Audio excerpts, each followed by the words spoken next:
did it. I did it, guys. I finally did it. I managed to get past I managed to give myself enough time to get past that one level that for some reason did not save in Apollo Justice. But before we begin, I want to say that one person has not lived fully if they have not watched Loki and witnessed Lightning McQueen being creepy. like no joke. And my sister-in-law pointed it out too. You know, I'm not even gonna really talk about it because I guess that's technically spoiling it. So I'm not gonna say much about it, but you have not lived until you hear crap, I forgot his name actually. I just know him as Lightning McQueen. Is that sad? Is that sad if I just know the one person by the character? I'd say that's pretty sad. What is it? Owen Wilson. Okay, I was gonna be right. I was gonna be right, but for some reason I just decided that I wasn't.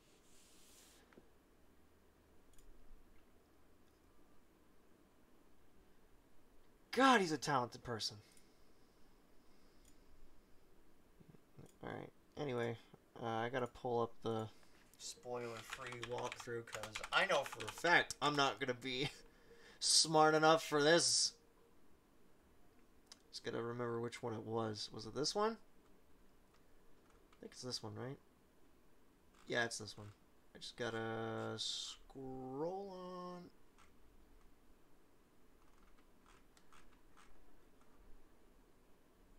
This is not... It only shows the first part. Well, I'm gonna have to find another one then, I guess, huh? Oh, this might do it. Okay, yep. Here we are. Here we are. Alright, here we go. Here we go. But first, I got myself a... Whoops. Let me move you over to the other side, huh? Let me also close my closet real quick. I didn't prepare really well, but I got a new hat. Got a new little flat cap. It's actually made from Ireland too. Just to point that out. It's actually made in Ireland. If I can find the proof of it. Here we go. This is kind of proof. The Book of Kells. Because my family has some Irish blood in us. And by golly, I'm going to display that. So, decided to wear this today instead of the other one. Because this one's actually a little more comfier. So I like that. I just got to make sure that this actually works okay. By the way, while we're playing the game, please let me know if, like, the volume's too high on the game. Or if, like, I'm too low. Or even if I'm too high. Because I want to make this good.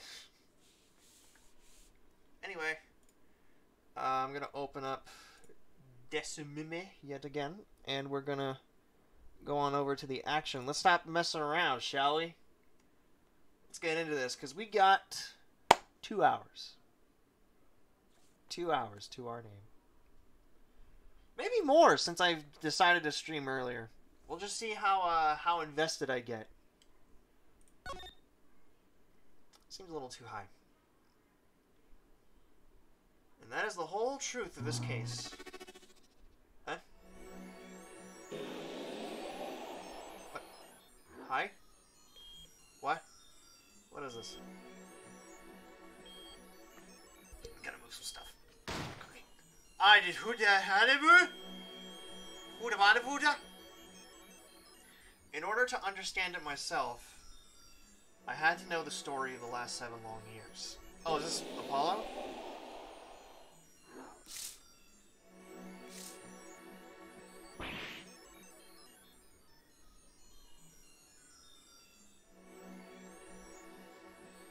Nothing happens by chance. All is connected. Uh-huh. Yikes. Yikes. Oh! And now, you stand ready to begin the final chapter of this story. Okay?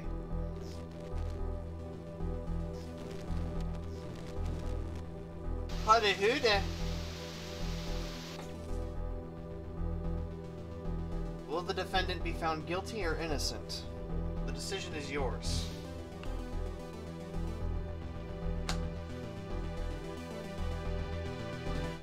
What? What? What? Wait, can we back up for a minute? Hey, can we back up for 1 minute? What was that about? What was all that? What was all of that? Wait. Wait. Alright. October 7th, 10:37 a.m. Write Anything Agency. I've been waking up a lot earlier lately, too, because of my thing. Oh, I forgot to put my Switch back on the dock. Oops! Oh well, I'll get it charged in a minute. Right now, we got some Apollo to do. Let us begin, shall we? Loud. Loud. Is it too loud, guys? Let me know.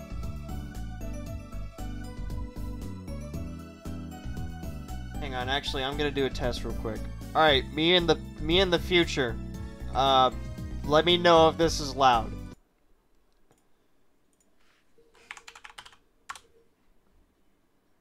Gotta quickly.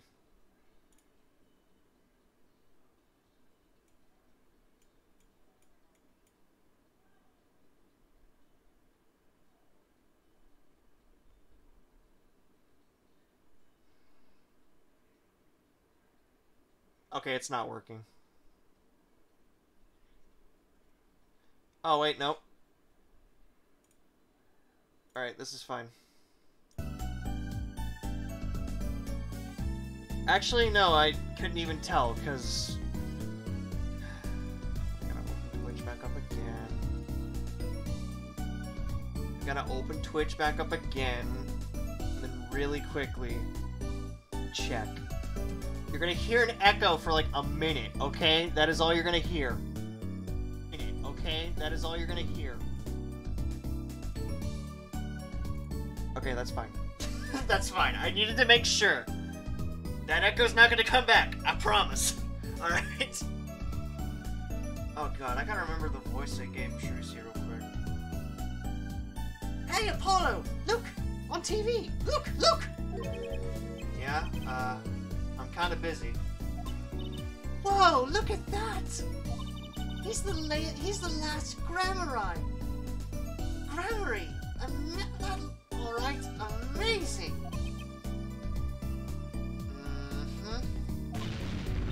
Apollo, you should be watching this! Ow, ow, ow, what? What? I was writing about our last case in my journal. Why is it supposed to write things in records, Apollo, not journals? Why now? That case was 3 months ago. Hey, it's a long story. I did a lot, you know? I want to vacuum pack the feel of the moment for later. Right now I'm wowing the crowd by figuring out how Lamuard disappeared. That's right! Uncle Valen did that audition too! But you're missing him on TV right now! I was just getting to the good part! I suppose I should watch a little TV with her. After all, her father's expecting me to look after her while he's away. What you're now seeing is the rehearsal for the greatest magic show on Earth. Happening right here at our very own Sunshine Coliseum. The Sunshine Coliseum? Hey, that's where the Gaviner's concert was. Only 3 more days until miracles happen here, right before your unbelieving eyes. The legendary Troupe Grammari is performing for the first time in 7 years. What? Who's that? Who is that? I am assuming... Wait a minute, is that... that her dad? And is that her Uncle Valent? You know what? That would make sense. I guess this is like this is a picture from the past. So who's this? If that's Zack and that's Valent, who's this? I guess we'll find out, huh? That's going to be great! I'm so there! You and Daddy are coming too. The legendary Gramarys. The legendary Gramarys. If Trucy's real father were still alive, he'd be on that stage performing miracles. I've got the tickets and everything! Here's yours, Apollo! Magic show ticket received. Uh-huh. Squeak. Ah, you are here, working hard or hardly working. Hey, how have you been? Hi there, stranger. Not exactly the kind of greeting I want to hear from my own kid. But he has been gone a long time. How goes it, Trucy? Here, I got a present for you. Yay! Pudding! I love pudding! Ooh, it's farm fresh. Not just one pudding, but 3 whole cups. I'll have to pace myself. Okay, what have you done? Right, Phoenix, what's going on? Well, I'm beat. That's right, Daddy. You're on a top secret mission. You gotta take it easy with the secrets, you know? How right you are. So, you still can't tell us what your mission is? Fuck no. Maybe it is time. Yeah, it has something to do with you anyway. Huh? With me? Ooh, maybe I can take a top secret mission too. Maybe I could be one of those guys. A spy! Can't I just be a defense attorney? To be honest, telling you about the mission was my whole reason for coming here today. What? Tell me. You've heard of the Juris system, I guess? The Juris system?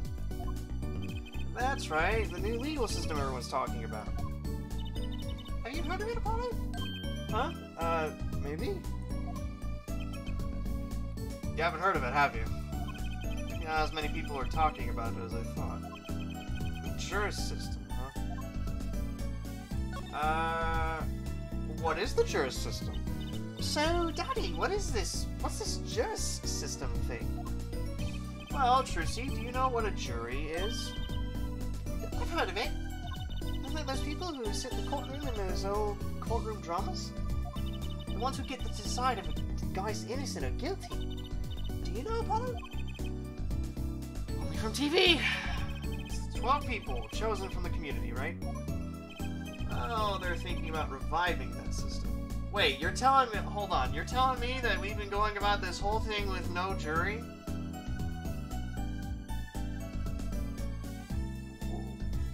What kind of... What year is this? They're calling the new system the Jurist system. No more doing whatever you like, Your Honor. Not quite that harsh. The jurists cooperate with the judge. Now they help analyze the case from different angles. Ah, then there will be only 6 of them under the current... It's 2024? Jesus. Wait. That's like 3 years away from here! Wait a minute!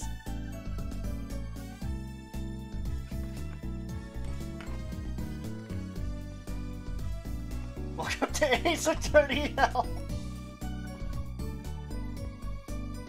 No, not a problem. I got some reading to do anyway. Ah, and there will be only 6 of them under the current proposal, right? Wow, you know your stuff, Apollo. Their findings directly affect the verdict. Hopefully people will start taking the courts a little more seriously now. I feel like I'm on some kind of educational TV show. Starring Dr. Wright. Dr. Wright. His assistant, Trucy. Since Nick lost his badge in 2019, the 7 years went by. That'd be 2026.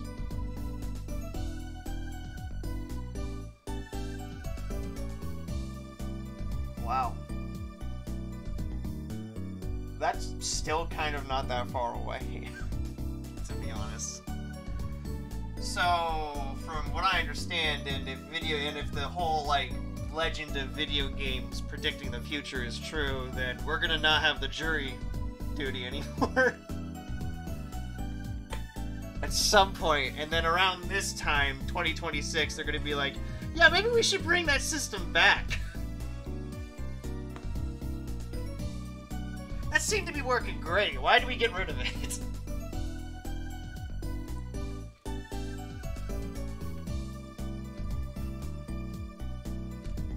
Anyways, Dr. Wright, his assistant Trucy, and mascot Apollo, the perfect team. Would you say Hobo Nick is diff or no?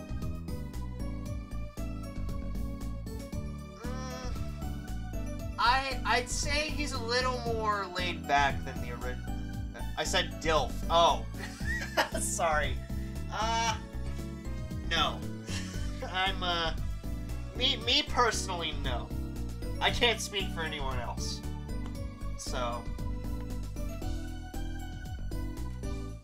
Coward. Now you listen here. I have faced the likes of Darian Crescent. I've also faced Edgeworth. I've faced DeBest. I had to remember his name for a minute because I really hate that guy. So I'm no coward. Maybe a little bit, but I'm not a coward in terms of this game. Especially not with my secret weapon. Mascot, hey! The secret mission. So, what is the secret mission? The juris system is my mission. More or less. You're on jury duty. You can just say you're on jury duty. Everyone says it at this point. Want a frog? No.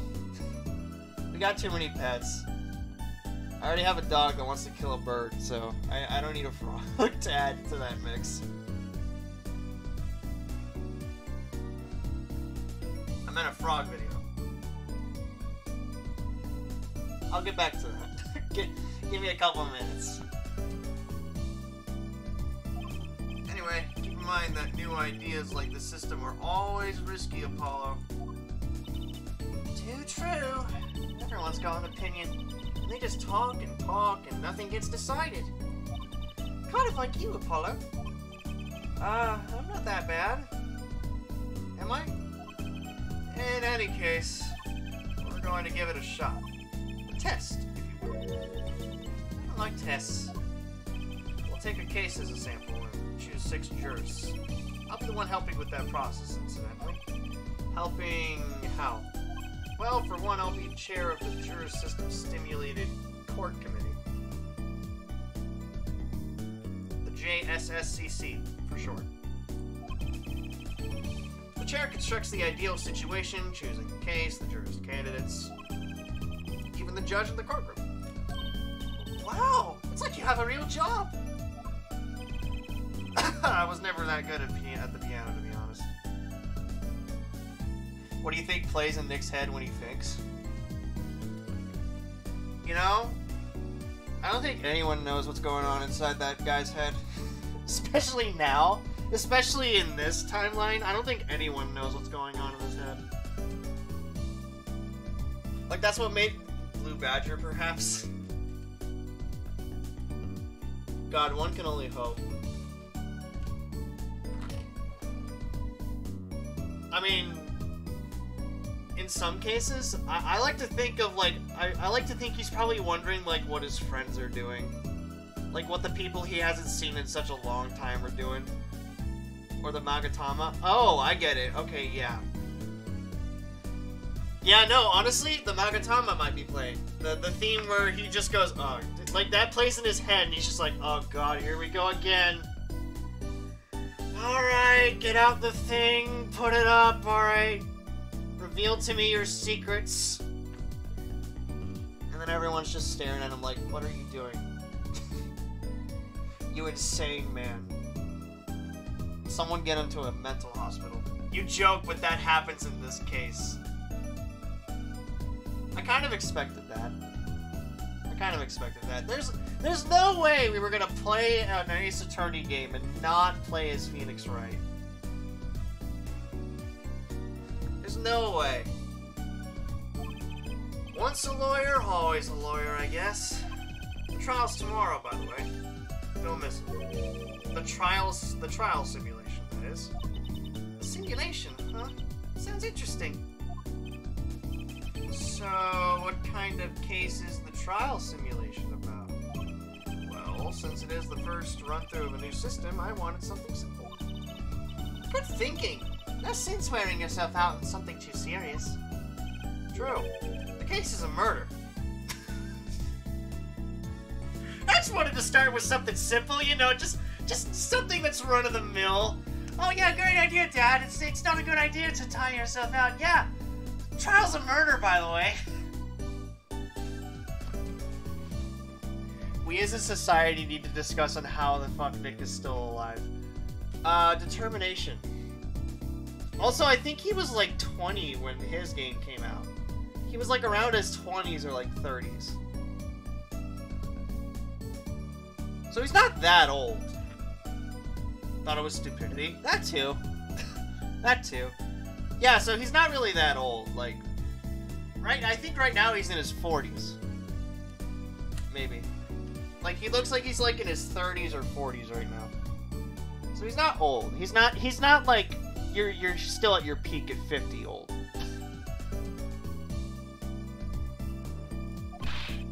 That's not simple at all!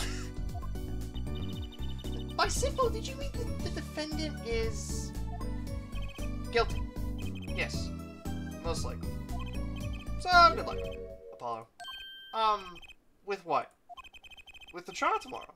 You're defending, of course. Recall that I said it had something to do with you. Go for it, Apollo. It's just a test case anyway, no sweat. Yeah, but there's still a verdict to be decided. And a potentially serious sentence. More serious in the most serious. In a worst case scenario. You're really making me calm here, Nick. Check the court record. Yeah, that's a good idea. Yep, 33. He's 33. Yeah, you're not really helping me calm down here, Nick. And as a matter of fact, you're making me feel worse. You mean the verdict's for real? That's not a test trial, that's a real trial! All the forms have been filed, there's no turning back now. The trial begins tomorrow at 10 a.m. Hope you can make room in your schedule. Why am I only hearing about this now? Yes, there was a change this morning. I picked a new case. Eh? Something that happened last night. Hey, how's Violet doing? Hey, Apollo, I know you're all excited about that secret mission. But what about this? The Trip Grammari's Grand Magic Show! Huh? Oh, right. Card tricks. They're not card tricks!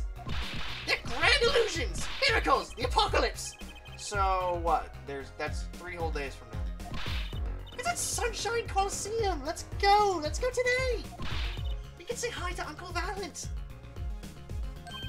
Have fun. What? I can't go by myself. You know I'm not very outgoing.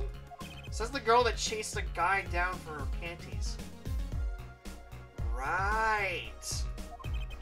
Why not go with her? But what about the secret mission? Oh, don't worry about that. You'll hear all about it tomorrow regardless. I don't trust that smile. He knows something that he's not telling me. Yippee! Now you can take me to the Coliseum! You're a newbie, so therefore you get bullied. Yeah, that's the unfortunate truth. In her defense, those things are magic. Yeah, those things are magic. I don't know about the apocalypse part, but that is magic. I suppose it wouldn't kill me to pop over there. Ah, Grammary, that reminds me. What's this, Daddy? Isn't that silk hat the Grammary seal? Consider it a birthday present, Trissy. Thanks, it's great! But today isn't my birthday. Good point. What day is it today, Apollo? Huh? Today? I think it's Recycle Your Plastics Day. Then it's a Recycle Your Plastics present. Yippee! So it's plastic! How old are you again? 15? Yeah, I'll let that slide. I've given up trying to understand them. It's much easier that way. So what is it? Can I open it, Daddy? Oh, shit.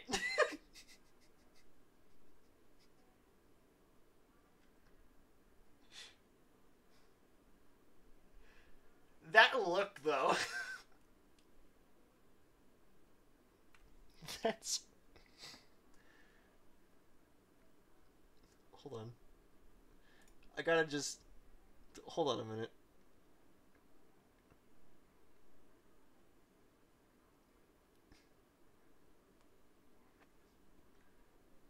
No, I can't do it. I can't do the special thing. Actually, hold on. Hang on a minute. Hang on a minute. I gotta just...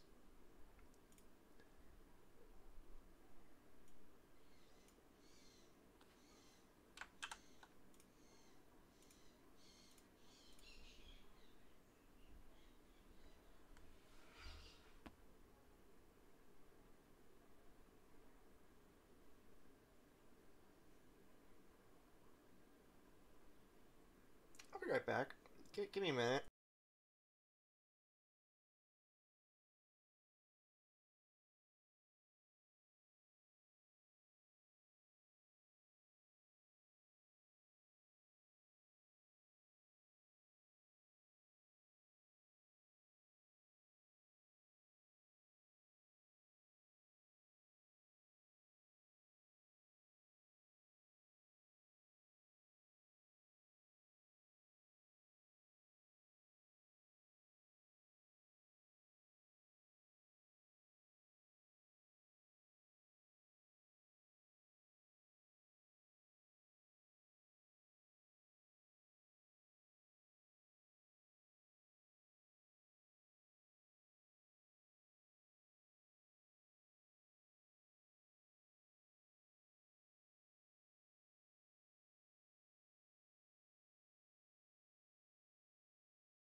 Okay, so I don't know where my brother went, but he is definitely not watching his bird. That's why the bird is screaming. Bird is lonely.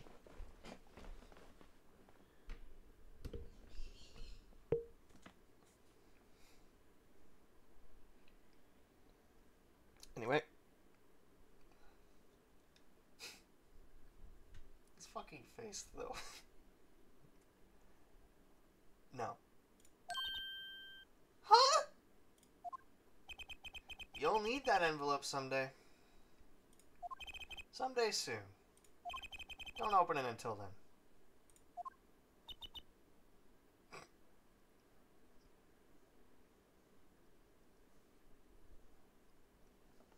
then. Juicy just sitting here like, but you gave it to me. Why can't I open it now? Well, why didn't you just hold on to it until then? Because that would be the logical thing to do. Yeah, Nick's not known for logic anymore. An envelope about the Grammarys, huh?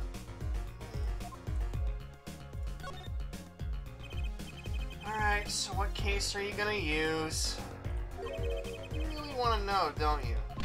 Of course I do! I mean, I'm gonna be defending, aren't I? If it all goes well, then yes, of course this is just a test. I wanted everyone to start without preconceptions. A blank slate, as it were. There's a difference between having a blank slate and just being totally clueless. Whose dumb idea was that anyway? Yours, Nick? Was it your dumb idea? I wouldn't be surprised if it was. Well, mine. Committee chair, remember? Nick, you idiot! Super Hot Mew's right. You are a nincompoop. Oh. Well, if you want to know that badly, I suppose. I could give you permission to examine the scene of the crime. Good! That's better. But you can't talk to anyone involved with the case. What? Then how am I supposed to defend? You let me worry about the details there. Remember, I'm in charge of this trial. All of it. But you don't want it to backfire, do you? Apollo? If I am in charge of the whole trial, that means the entire affair is my responsibility. For good or for bad. I don't like this face. I don't like this face you're giving me, Nick. Why are you serious all of a sudden? I want the laid back Nick back. Just do what you can. And don't worry, I know what I'm doing. Alright. I'd recommend going down to the detention center. He's emotionally constipated. Oh man, I didn't know he missed Maya this much. Jesus. I'd recommend going down to the detention center. Your client's waiting for you. You can ask about the scene there. But you just said I couldn't talk to anyone involved. Oh, you could talk to your client. If you can get her to talk. Well, time's a-wasting. Maya was his brain cell, Trucy was his light. What do you mean was? Is, for now.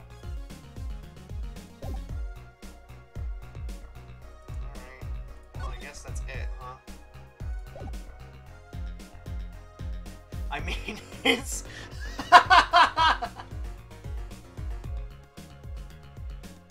It's alright. Just show the badge.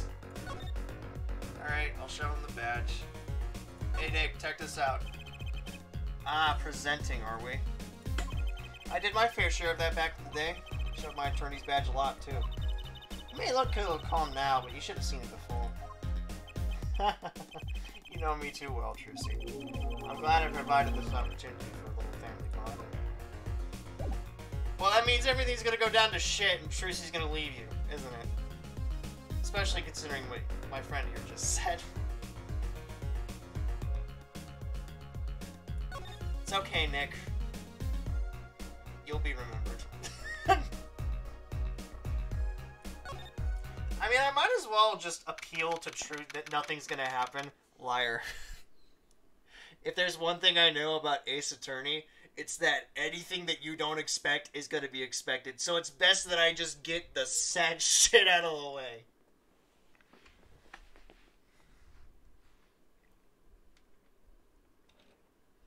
That's just my experience with it. I really am wondering if I should just bring the bird in here. But then at the same time, I don't want the bird to poop on me.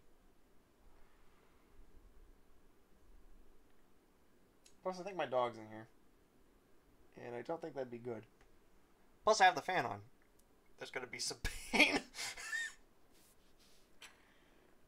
There's gonna be some pain. I mean, with my luck, Nick's probably... I mean, with my luck, Nick would die. To be honest. But I don't think they'd kill him off. That'd be kind of stupid. Plus, why would they kill him off in a game like this? I see Larry. Oh man. Now I kind of wish I went back. Woohoo! This is it, Apollo. The place where magic and dreams converge. Welcome to Disneyland.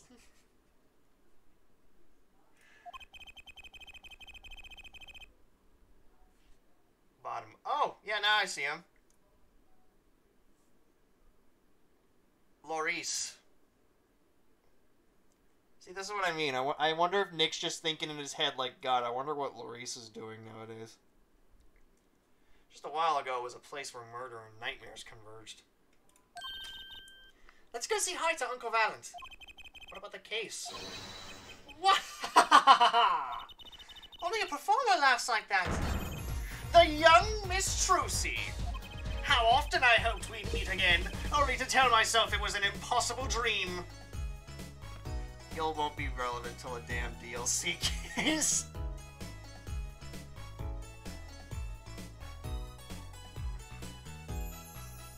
I'm surprised I remembered Valent's voice that I gave him. Hey, Uncle Valent, how's it going? I'm glad to see you too. Of course you are. Humility is definitely not one of his stronger traits. Well, Miss Trucy, how does the day find you? Fight me, Valent. If you've come to give me flowers, do it after the show, I beg you. Actually, we came to wish you good luck. And congratulations on your big magic show. Oh? But it is I who wish to congratulate you. Not everyone is so lucky as to witness miracles such as I shall perform. Yeah, you're amazing. We get the picture. The world will watch in wonderment as Magnifi's illusions are reborn. Here on stage, by my hand. Now I'm suspicious of you. In fact, I was very suspicious of you the day we met. You killed Zack. I'm calling it right now, you killed him. I don't know why yet. I don't know what motive you might have. But you killed him. I'm calling it right now.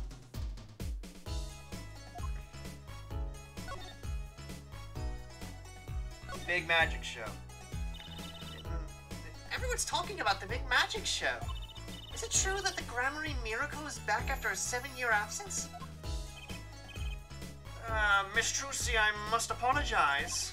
The show and this honor should have been his. Daddy. My co-magician in training, Zack Gramarye, if that terrible thing hadn't... It's okay. Your father was a great magician, Trucy. If he were alive, then I, Valent Gramarye, would have been proud to stand upon this stage as his assistant. Liar. Thanks, Uncle Valent. You know, I'm happy you're doing the show. To think, we get to see the great Magnifi's illusions again. She really is looking forward to this, isn't she? Yeah, it's a shame we're gonna have to tear that little heart out. My mentor, the magnificent Magnifi Gramarye, was a true deity among magicians.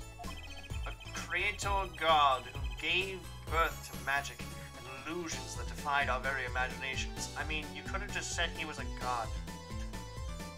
You didn't have to add creator into the sentence. You could have just said he was a god of magic. You didn't have to say that, Valent.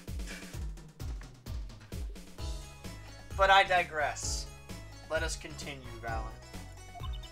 I was so little when I last saw one, but I still remember his shows. He did wheelies and sports cars through the air above the audience. I mean, that's more tame than what Valent has done. Valent's literally a fucking criminal, from what I understand.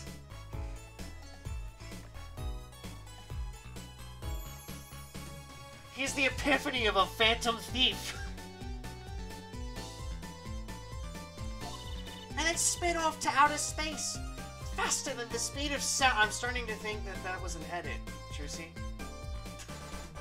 I'm starting to think that you watched a TV version of what he did. I'm guessing that memory was a bit embellished. For 7 long years, the world has been waiting for a miracle to match his. As heir to the Gramarye Troop secrets, it falls to me to provide one. It is my God-given destiny! Yes, you! Nameless face, who speaks for the nameless masses. How can I help you? If the world was waiting, why did you hold off for 7 long years? It appears the lad is uninformed. Perhaps you have heard of the magic known as law, which governs our land. You know law? The thing you're supposed to be studying? The thing that you're supposed to... that you're supposed to understand, Apollo? The very thing?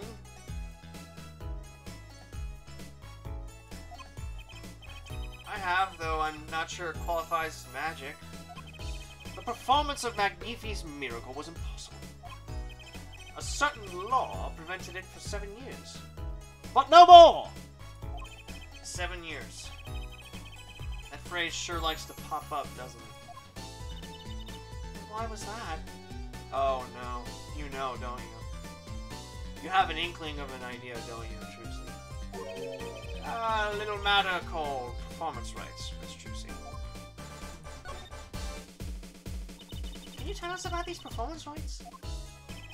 Magnifi's magic relied on an incredibly innovative idea. A trick, if you will. That trick was considered his property, and as such was protected by property laws. Intellectual property, maybe? Magnifi knew this and bequeathed it in his will. To one person. To Zack. You mean him? Yes. Miss Trucy, it was your father. Zack Gramarye was the inheritor of the Gramarye miracle. And I killed him!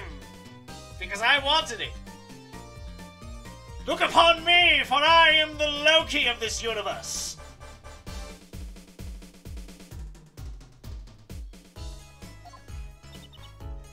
Daddy. Yet, as you well know, he is gone.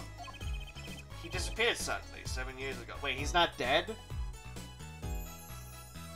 Actually, he's worse than Loki? How can you be worse than Loki?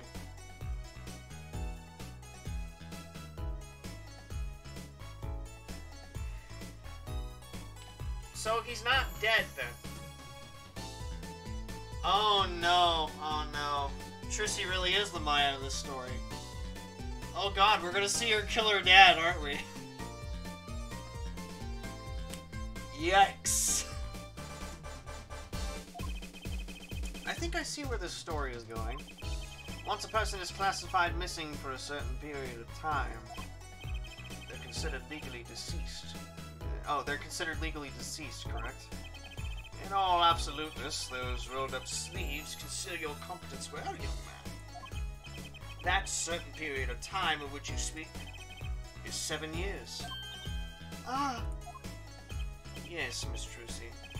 Though it pains me to say it, this past spring, April to be precise, was the time. Remember the victim of the first case? Uh-huh, yeah, Shoddy Smith, or whatever. Your father was legally declared deceased, even though he's still alive. He's in Miami right now. We don't talk about him. He's in Miami right now, big sipping a margarita or something.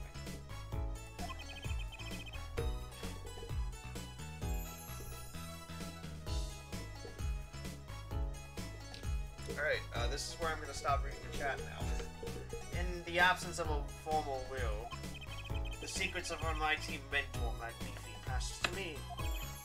That was, in fact, stipulated in the will by Magnifi himself. That's good, you're fine, you're fine. Hey, what matters is the story itself tells me. It's not so much the information that I care about, it's how the information is presented. So, you telling me that is fine. But don't tell me anything else. I want to find this out for myself. Like, as long as the way they present it shocks me still, then I think we're good.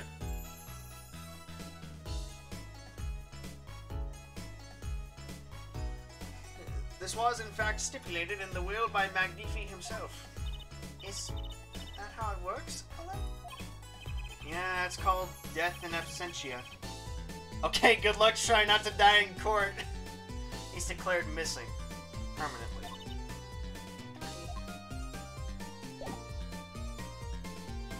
Alright, well... It was nice seeing you, sir, but I gotta go. Later. Oh, hey, man.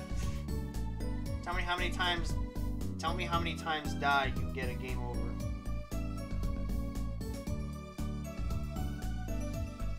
I don't know. But that's why I have my secret weapon. Which is spoiler free.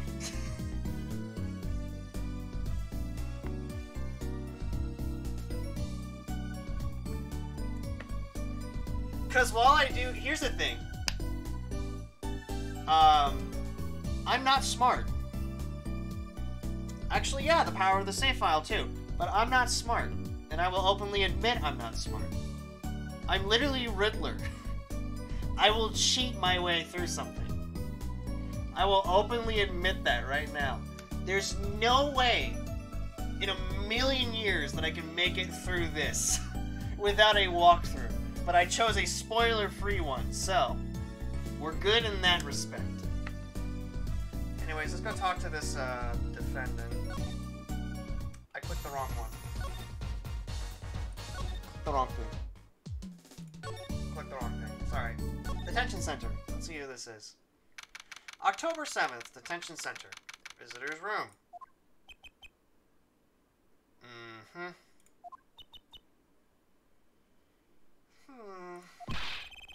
That's 20 minutes we've been waiting here. 20 minutes, Trucy! Count it! Maybe I should complain. I'm sure that God has better things to do than stand there pretending he doesn't see us. You know, the minute we get angry, the client will show. It always works that way. Like shouting, "A waiter!" and they're standing right behind you. Oh God! Is our client going to be much longer? What are you talking about? Haven't you already started the meeting yet? Huh? I? Eek! Where'd you come from? You good there? You want to come out of there for like a hot minute? Oh, I just realized I didn't put the... Whoops. Sorry, guys. I forgot that I didn't put the display right. Whoops! My bad.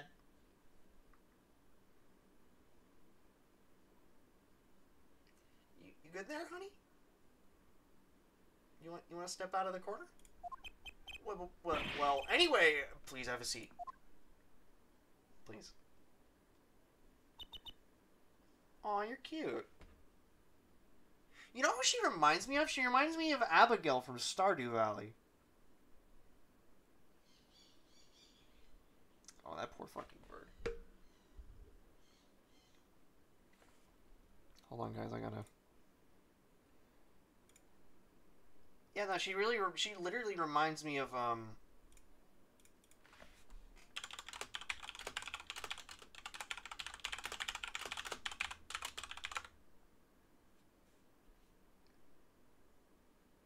She reminds me of Abigail from Stardew Valley. Anyway.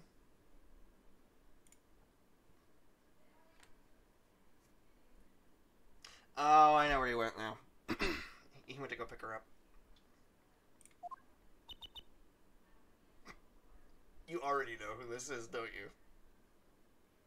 'Cause I'm not dumb. I can pretty much put two and two together. That's the woman.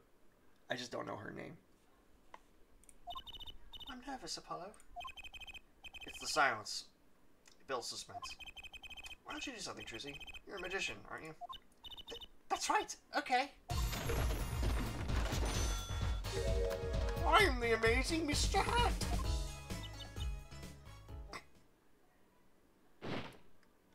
Oof. She passed out! Miss Magic Underwear might have been a bit better. Might have been a better bet. That's Magic Panties, Apollo! Hey. Introductions. Hi. Well, I'm your defense. I really think it has to be fate, you know?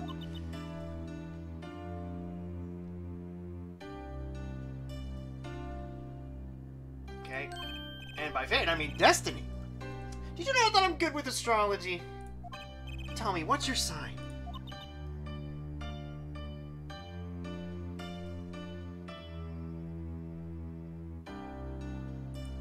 The tension's so thick you can cut it with a butter knife.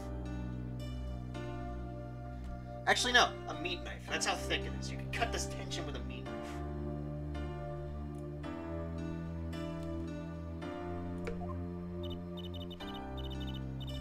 I can tell you mine if you'd like, Apollo. No, never mind. I just got carried away. I seem destined to get difficult clients, it seems. Yeah, your name? So what's your name?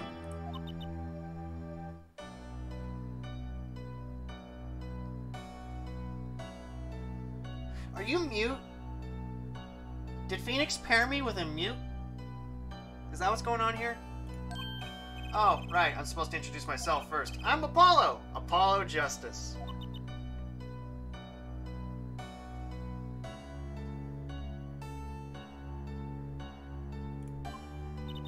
And I'm Juicy Right. I know. This is getting nowhere fast. The case. Hey, I know. Maybe you can tell us what happened. I'm your defense attorney after all.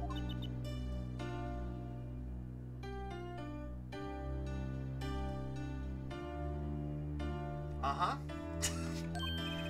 Anything out of the ordinary happened lately?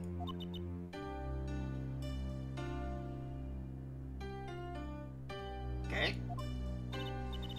Well, the other day, this tourist from out of town stopped to ask me directions. Later, Trucy. I feel like I need to ask directions myself here. Well, that was fruitless. Though I think I understand despair a little better now. You did good, Apollo! Uh-huh. Yeah, what is that supposed to tell me? Look! She's doing her nails! What? Are nails more important to defense? Is that it? Let's go, Trucy. Excuse me. Could you read this? Sure. I feel like a teenager on a first date. This is the love letter we passed from the desk to desk at school. Stop looking so wistful and read it, Apollo. It's a business card. What a name with a name and address. The name is Vera Mission? The address is for Drew Studio. Vera's card. And you're giving me this card because... Okay, Vera, have a nice day. Well, looks like we're finished here. I wonder if Drew Studio is the scene of the crime. Let's go find out. Okay, bye, Vera. You were very helpful. Oh, goodness. Yo, is Laurice dead? Wow, this looks like a studio. It's like life imitating art. Or maybe it's the other way around. The tape on the ground there. It's a bit jarring. Yeah, looks like we found our crime scene. Apollo, look at all those paintings! Hey, don't touch those. It's okay, I'm just looking.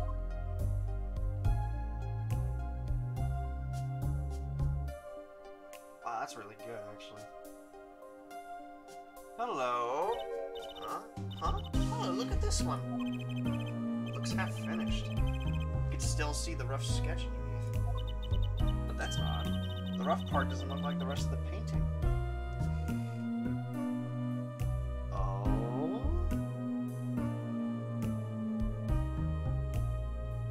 Interesting. Yeah, good point. That is odd. Drew Misham's paintings. Well, the paintings have a really different style, too. Ah, I thought I might find you two here. Emma! Long time no see! Oh? Seems like I run into you two far too often. I'll bet I know why you're here, too. You know about the trial simulation tomorrow. I've heard about it, sure. So Mr. Wright chose you, huh? You don't even know what the case is about. Well, he was killed. The artist who owns the studio, that is. No shit, Sherlock. Is there anything else you want to point out? Like the sky is blue? Or that this guy was really great at drawing? Please, do go on. Mr. Drew Mishit. Wow, what a man. What a dude. Or that gumshoe is broke. Hey man, he's living in a mansion somewhere. Somewhere in this universe, he's living in a mansion. Also, this dude, though. Lisham. And his daughter was put under arrest. That was his daughter?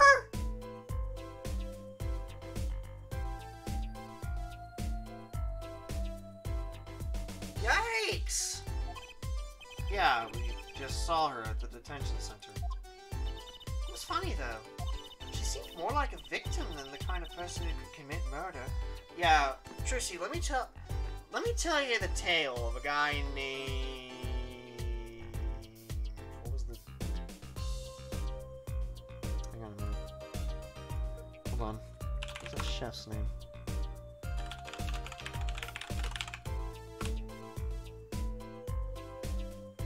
No, not that guy. The other guy.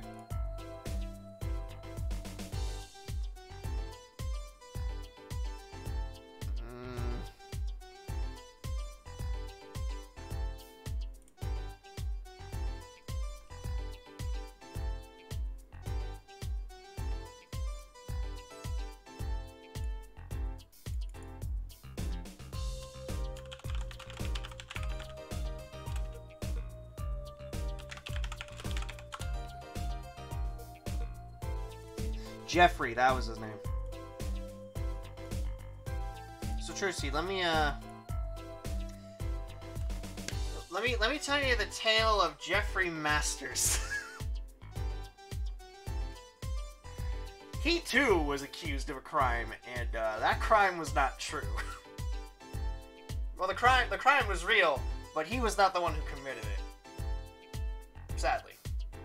Well, not sadly, but you get my meaning. Trissy. It seems like we're gonna have another... Well, because he is.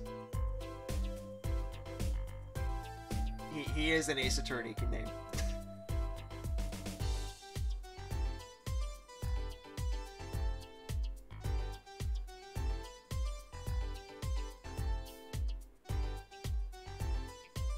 I might play the Miles Edgeworth game on here at some point if it's enough time and like my brain has like forgotten about it.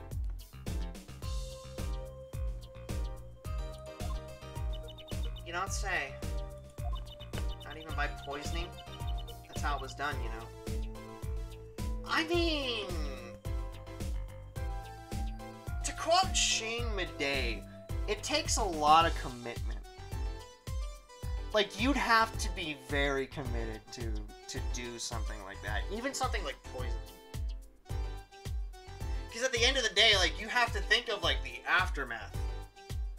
And you gotta be like, alright, what's gonna happen to me? To anyone he knows?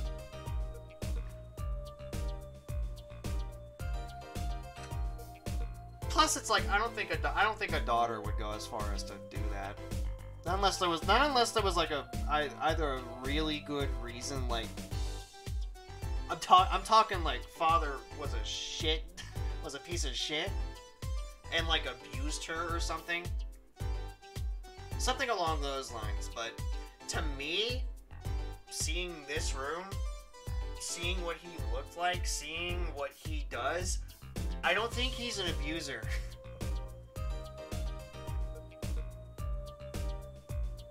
I don't think he is. Color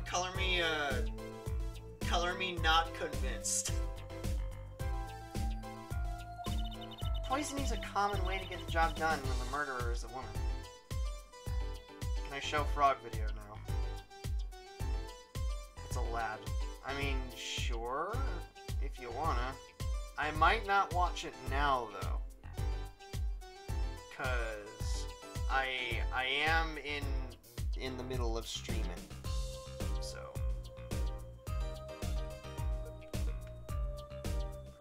it's only 11 seconds. Okay, give me a minute.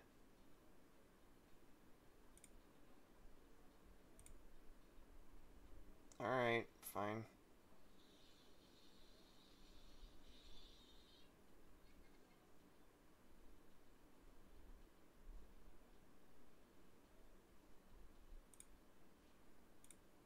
Okay. I see. I very much see. Okay. That poor frog, he's gonna drown.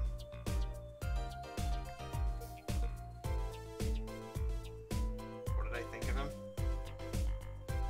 Well, we found our new Donald, everyone. Oh, isn't it? What will he do? What crimes will he commit?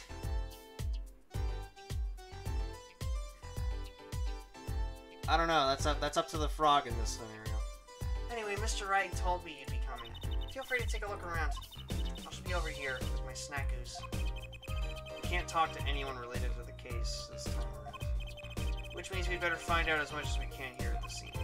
Or else.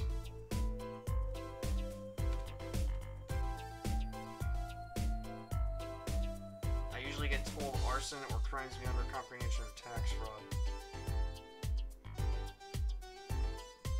I mean, it's hard to read a criminal.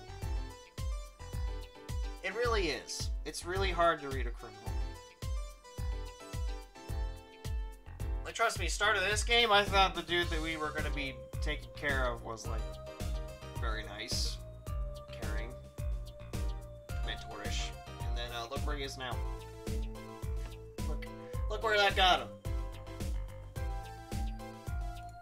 So, literally can't talk about anything, huh? Well, I'm still gonna talk to you. So, this, Drew Mission was some kind of artist? Apparently. Did a lot of illustrations for books, I hear. Got a lot of female fans, too, from what it's worth. Oh? Well, I guess this stuff is kind of pretty. Like that oil painting over there, for instance. Yeah. That wasn't one of his illustrations, actually. Huh? So it was a standalone painting or something? Is that what she means? He was an odd bird, Mission. Hadn't shown his face to anyone until the end. What do you mean, to anyone? He was always locked up here in this studio, apparently. His only connection to the outside world was through letters he'd put in that letterbox there. Letters? Do people still write letters? What do you mean, Apollo? I mean, when was the last time you wrote a real letter? Don't most people use email and stuff these days? That Mr. Mission couldn't stand technology, it seems. He did everything by mail. Maybe he thought that way was more artistic, you know? Letterbox. Have you learned nothing you need to bribe her? In any case, the only person besides him allowed in here was his daughter, Vera. Oh, you mean the killer? The suspect, please. We took some fingerprints, of course. The only ones found in the room were Mr. Misham's and Vera's, basically. Basically? Actually, last night, Mr. Misham gave an interview to a reporter for the first time. It happened during the interview, apparently. His first interview ever? Could you tell us a bit more about what happened the night of the murder? Okay, that's cool. Let's present some stuff to her then. Hey, you want to see a magic show? Emma, I was wondering if you could take a look at this. Look, I'm a detective. A detective. You can't just ask me any old thing and expect an answer, okay? I think you need to be a little more focused in your inquiries, scientific people. Somehow I knew she'd get around to science. Alright. Check this out. Okay. I'm gonna show you the weird painting. Emma, about this painting. Oh, that? Quite good, isn't it? Alright, that's not what I wanted to ask you about. You want to examine it, is that it?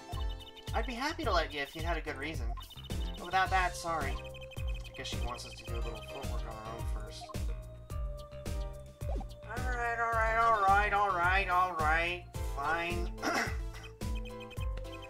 So, this woman, Vera. She's Mr. Misham's daughter, right? Yep. A real sickly girl ever since she was little. Hardly ever went outside. Emma. She did kind of give off a withdrawn sort of aura. She was homeschooled by her father, apparently. Why would she kill him then? Don't you think that's odd, Emma?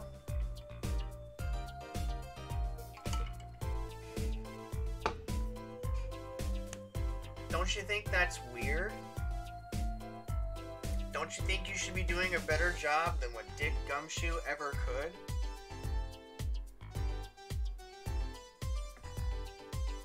Of course, that's just me. He's a great guy, Dick, but you know, he's not you, and you're not him. So please, by all means, do a better job than he ever could.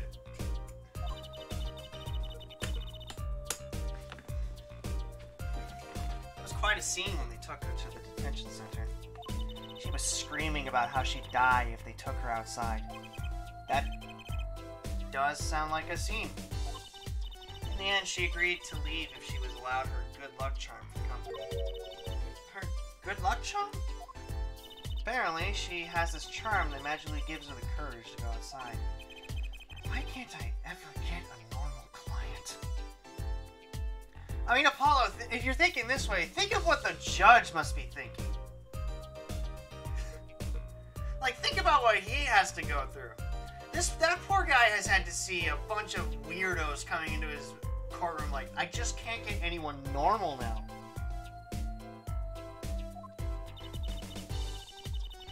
Apollo, you boomer, how do you know what the email is? Oh, that's interesting.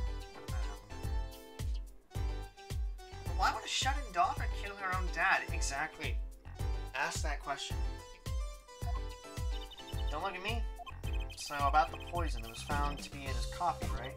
No, not precisely. Not precisely? What does that mean? You mean see for yourself, I think. Oops. I'm not done yet. Like I said, last night was the first time someone from the outside came into the studio. I guess mysterious painters who never go outside make good articles. And it just so happened that he died the night of his first... Oh, and it just so happened that he died the night of his first interview. At around 9 p.m. every night, Vera always made him a cup of coffee. Last night he drank his usual coffee and suddenly became violently ill. And died. She poisoned him on the night of his interview? Wouldn't the reporter see? He wasn't near Mr. Mission when she brought her father his coffee. He was checking out some equipment in the back of the room. Supposedly, that's why she didn't notice he was there. It was the reporter who called the police, in fact. Wait, but why is she the suspect? If anyone is suspicious, it's the reporter. I gotta go, but be safe. Okay, I will be safe. You have a good day. Yet the reporter never got near Mr. Misham's coffee. Even Vera acknowledges that. Regardless, I want to know more about this reporter. And go to bed at a decent hour.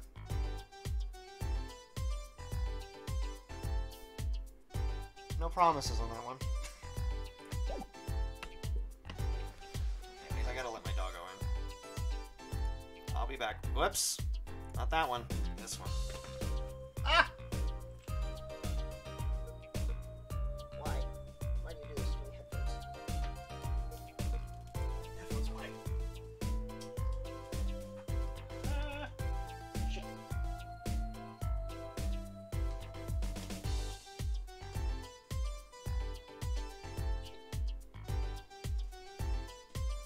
Oh, come on.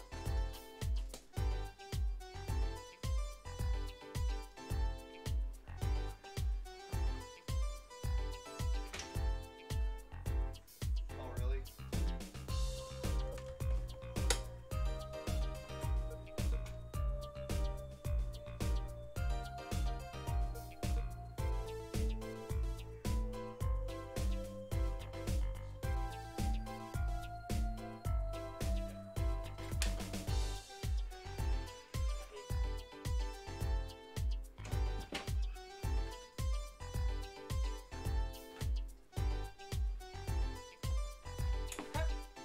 Alrighty. Get my dog in the room. Everything's all good. We're gonna solve this mystery. One way or another. Let's do this! Gotta fix my hat setup. Anyway, I think that's all I can do, right? Yep. Okay, so now we just gotta examine everything. Alright. Examine the coffee. Ah, that's the victim's coffee mug. Is that spit? Aha! So the poisoning was in here. This is my first time seeing a real poisoned mug of coffee. I would hope so. Poisoned coffee?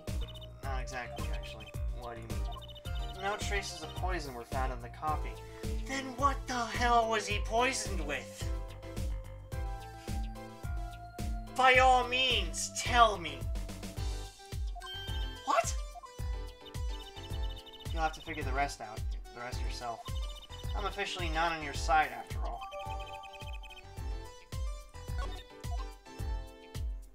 Great. Thanks, Emma. You're a big help. What's this painting back here? Hey! There's a painting hidden back here. Hey, you're right! What if it's embarrassing somehow and you didn't want anyone to see it? You certainly seem pleased by the possibility. Huh, it's so normal, and it looks like the other painting. It's hardly something to get mad about. Huh? Huh? What is it, Apollo? Well, doesn't this painting look like... Never mind. Hmm? Better get a professional opinion on this.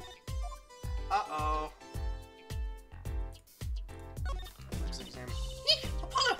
That's where the body was! That's the spot where Mr. Drew Mission passed away. Put the coffee mug to his lips, and the next moment, there's quite a bit of paint on the ground. See that half-painted painting right there? He must have been working on that right up to the moment he died. Wow! A true artist to the end. Or maybe he started it a year ago and was procrastinating. That looks suspicious. I wouldn't mind taking a close look at this paintings. I just love oils, you know? How they're so thick. Is that the word? These paintings are all dry. I'm just surprised at how different these all are. Man, what's going on with this half-finished one? It must have been a work in progress. You can still see the rough sketch below. That's what's weird. The sketch part doesn't really fit the finished parts. Notice, that is weird. It's almost like someone was trying to hide the actual thing. It's almost like someone was trying to paint over the actual sketch so that no one knew what the sketch was. So if it wasn't coffee, it's paint. I mean, well, this is the point where I'm gonna have to go to the... Alright, let's go.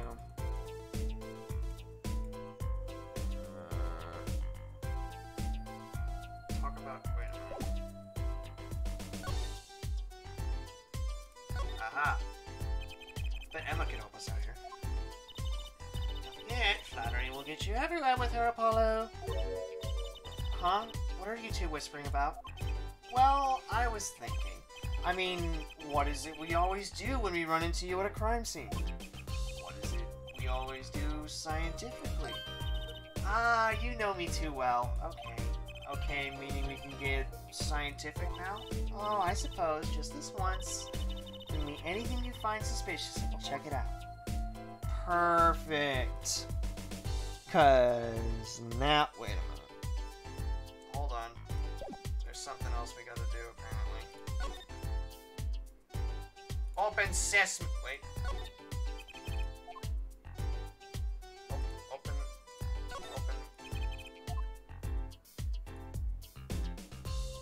Open sesame. Yes.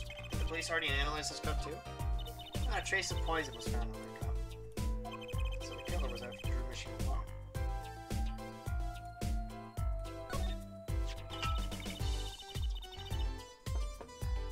That letterbox looks funny sitting inside a room like this. Let's take a look. Empty! The other half of that letterbox is actually connected to the outside of the studio. Mr. Mission would put his letters in there. And the postman took them away. impressive that someone still writes letters in this day and age. Or wrote, rather. God, this chair does not agree with my headset setup. I need to get a wireless headset. That's what I need to get, is a wireless one. Because this chair does not agree with me. Or better yet, I should just get a new chair, because I gotta get one anyway. I'm a little suspicious of these. Let's take a closer look. But the rough sketch part doesn't do the rest of the painting. Okay, so there's nothing here. What in the world do you mean by examine?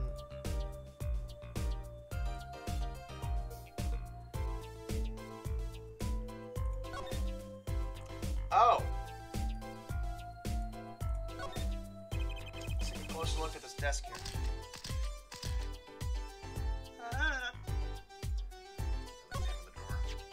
This envelope has been opened and resealed. Oh! I know how to do that. You take a pot of boiling water and hold the envelope up to the steam. The glue melts and it opens. Cool, huh? Whoever did this wasn't so delicate. You're right. Looks like they just ripped it open and stuck it back together. Huh? The postmark on this letter is from 7 years ago. Why would someone open a letter then seal it again? I better hang on to this.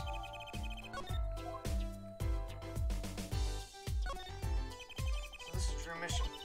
And this little girl must be Vera. Yes. Yes, they took that some years ago. They look close. Happy little family. Until you arrested his daughter. Look, I was personally against that, okay? He just didn't seem very suspicious, scientifically speaking. Right. Something about the way that figure is posed. I've seen that pose before. It's you, Apollo! See, you're making one of your flamboyant gestures. Please, I am a professional. I wonder why it's posed like that. Coincidence? Nope, it's pointing at something. Is this a journal? Wow, talk about a clue. Let's read it. What is it, Apollo? He didn't write the name of the killer, did he? Did he? He didn't write the name of the killer, did he? It's new. He didn't write a single line. You had me going for a while there. I thought the music was about to stop there for a minute. Alright, let's go back.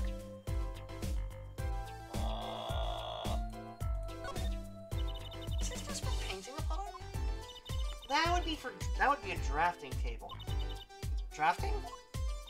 Basically, it's a tool for making precise diagrams. Wow, painting is harder than I thought. Why would a painter need a drafting table? Was he an architect too? So it's probably not that then. Let's take a look at this.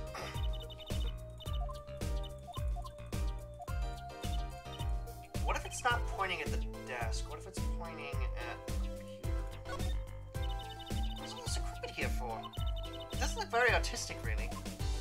He had everything from a lathe to a laser cutter. Looks like he was ready to work on metals and wood, too. Though his equipment's a bit old, to tell the truth. Why would a painter need all this? From the dust, I'd say he hasn't used this stuff for years. This corner doesn't fit with the rest of the studio. Oh, do you think I can borrow this? I want to make a quarter and a half to make a trick coin. This is a crime scene, Trucy. But these cost like $50 at the magic shop. It costs $50 for a trick coin? Man, 2024 does not look great. So it's not that. What's this?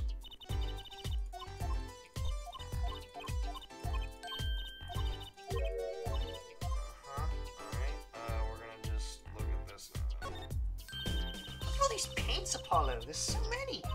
He's got like 20 kinds of red. You can repaint your suit, Apollo. How about this shade of green? That'll be enough of that, thanks. That'll be enough of that, thanks.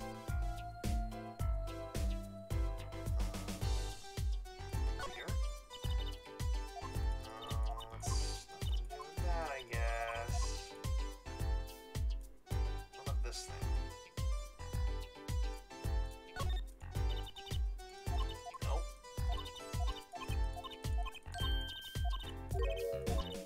see if I can do it without the walkthrough, like, for a minute.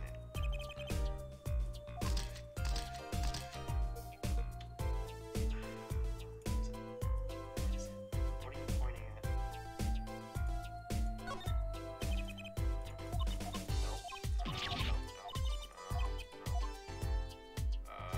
There's a quill here. Hey, Apollo, what's this feathery thingy? Isn't that a pen? Like an old-fashioned quill pen? But it doesn't even have a pointy end. That was most likely for sweeping detritus off the desk. Wow, you sure know a lot, Emma. Bold and scientific, that's my motto. Exactly, what about that was bold or scientific?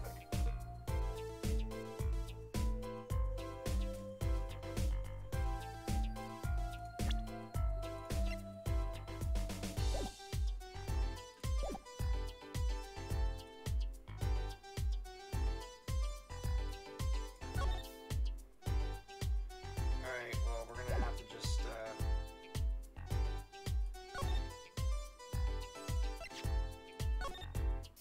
I don't trust this. Emma, about this painting. Oh, that? Quite good, isn't it? Or, that's not what I wanted to ask you about. You wanted to examine it, is that it? I'd be happy to let you if you had a good reason. Without that, sorry. So, instead I'm gonna show you this painting then. Oh, Emma, I was wondering about this painting here. Ah! That one? What about it? What about it? Yeah, what about it, Apollo? Take a closer look at it. Both of you. Now, look at this one. This is the third painting he was working on.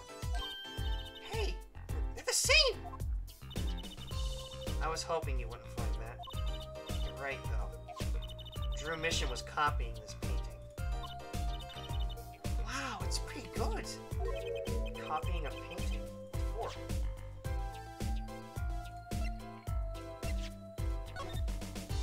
Emma, about this painting. Oh, that? Quite good, isn't it? You want to examine it? Well, too bad, sorry.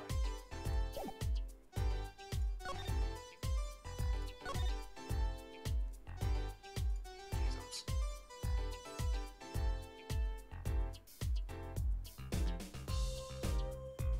What?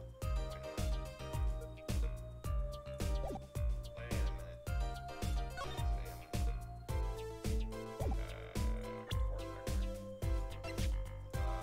No, we're gonna go over to this. Check.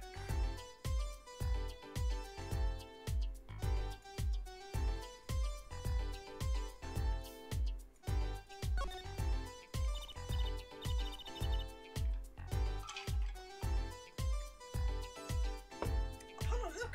It's been opened once here! Right. I wonder if there's some way we can see what's inside.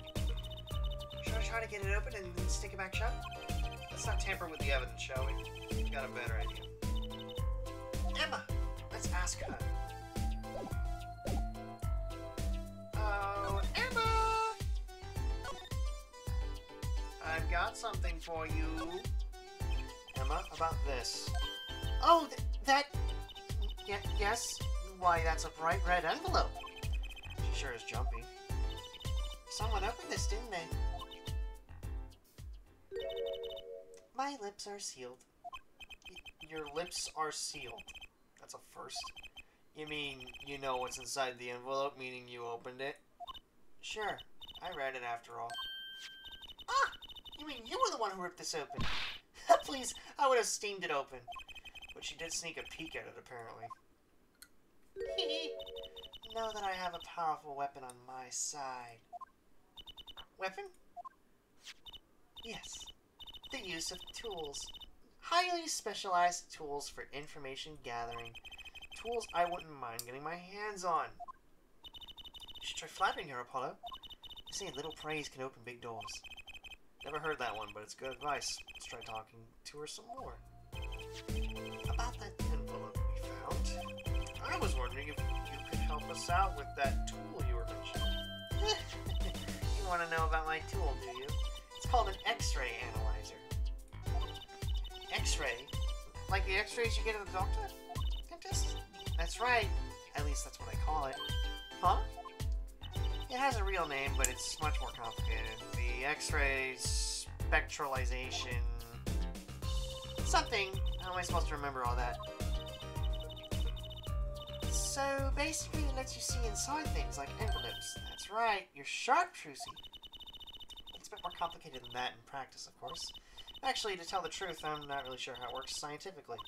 Can I try it out, Emma? Please? Oh, I suppose. Of course, I've already checked out everything suspicious myself. Alright, let's give it a spin, Apollo. Yarg, what are you doing? Oh, just see if I can see through your hair. It's like lead. Point that thing at me anymore and it might all fall out. And I wouldn't need an x-ray machine to see through it. Let's just get down to business, shall we? Right, let's test it on a sample first. It just so happens that I have a lottery ticket here. Uh-huh. You see the sample in the device, like so. I don't see anything. Patience, there's no need to get all antsy. Look at the right side of the screen. That's the layer view of the envelope. Layer view? You've got it set to display the outside of the envelope now, see? Actually, it's quicker to just have you give it a try. Turn the dial there for me, would you? Oh, interesting. That's right. That's how you choose what depth you want to scan. Hey, I've got something. See? That's how you read the letters on the ticket. Cool, huh? Except, I can't read them. Just turn the dial a little more. What you have to understand is that a sheet of paper isn't really flat at all. When you zoom in that much, you see that paper is like a bunch of hills and valleys. Wow, really?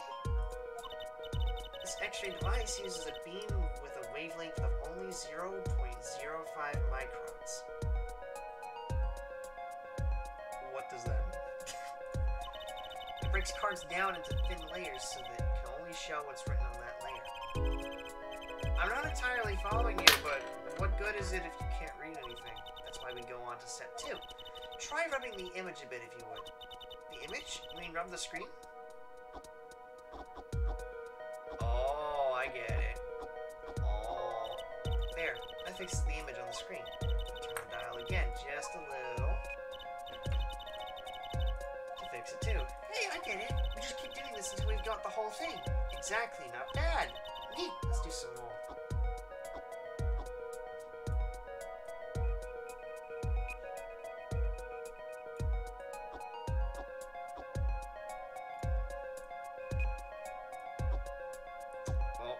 You definitely didn't win.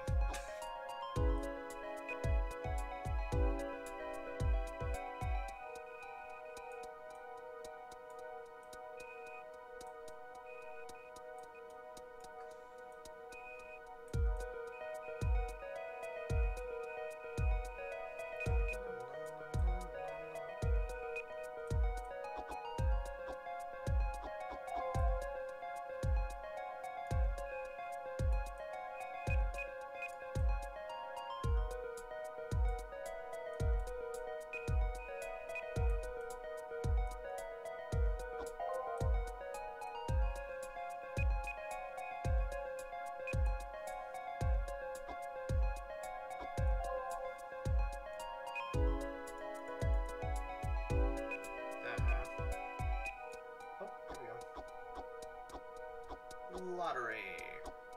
We've done it. Okay, let's print this one out. Yeah, you definitely didn't win this. Does this mean I have to buy another one to win? Well, it's Emma's ticket. Let her buy another one. It's okay, there's no need. But see, this is the true hidden power of my weapon. Neat, huh? Now let's try it out on the real thing, shall we? Here we go.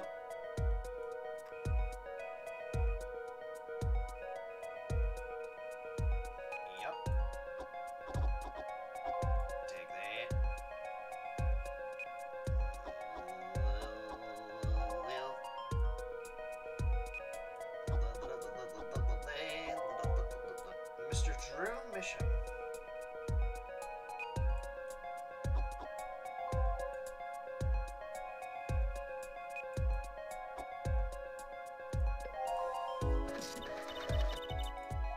Mr. Drew Mission, I've deposited the $100,000 in the designated account. Please send a receipt once you've confirmed the transfer.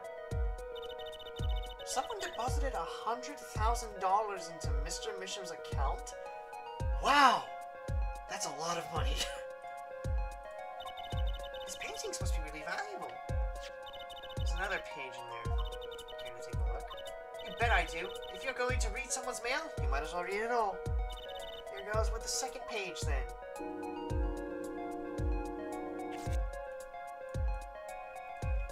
I have deposited...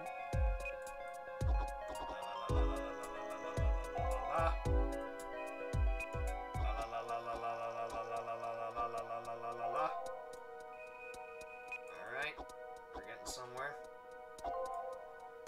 To speak of something.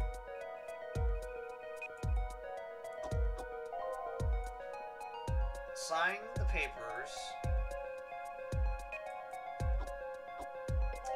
Sign the papers and send...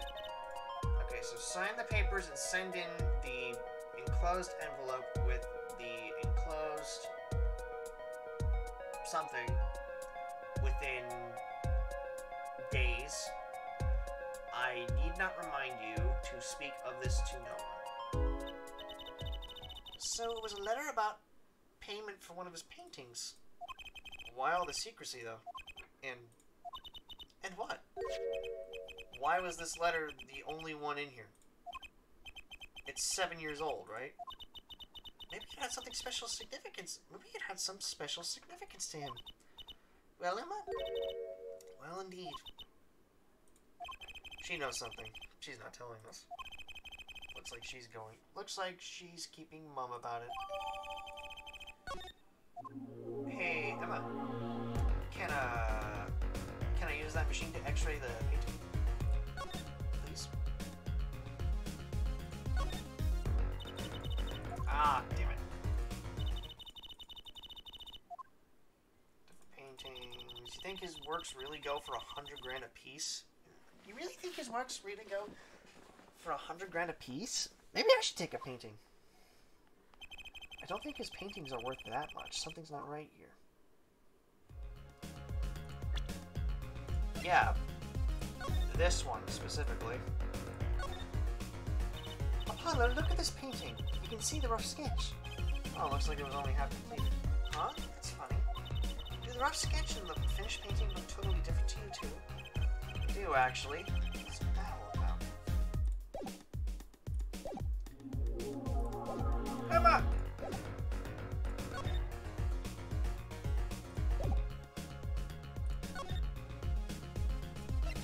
Present it! Emma, about this painting.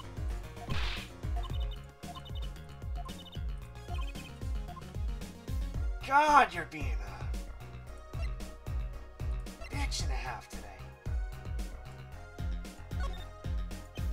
Oh, Emma, I was wondering about this painting here. Ah, what about it? What about it?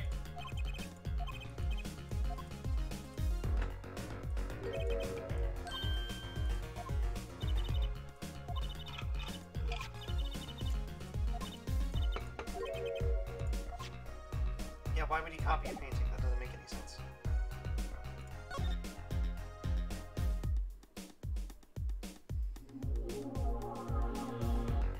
And what are you pointing at?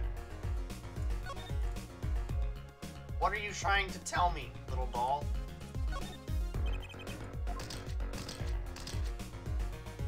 I do not understand you. Walkthrough, help.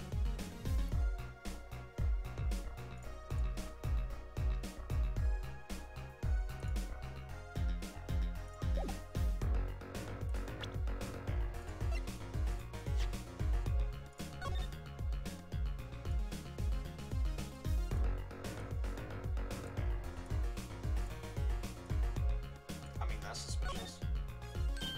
Hey, look there! That stain doesn't look so healthy, Apollo. That must be the Blue Mountain stuff we've been hearing about. Something tells me that even Blue Mountain coffee isn't this blue. No, this stain is probably... Better ask Emma.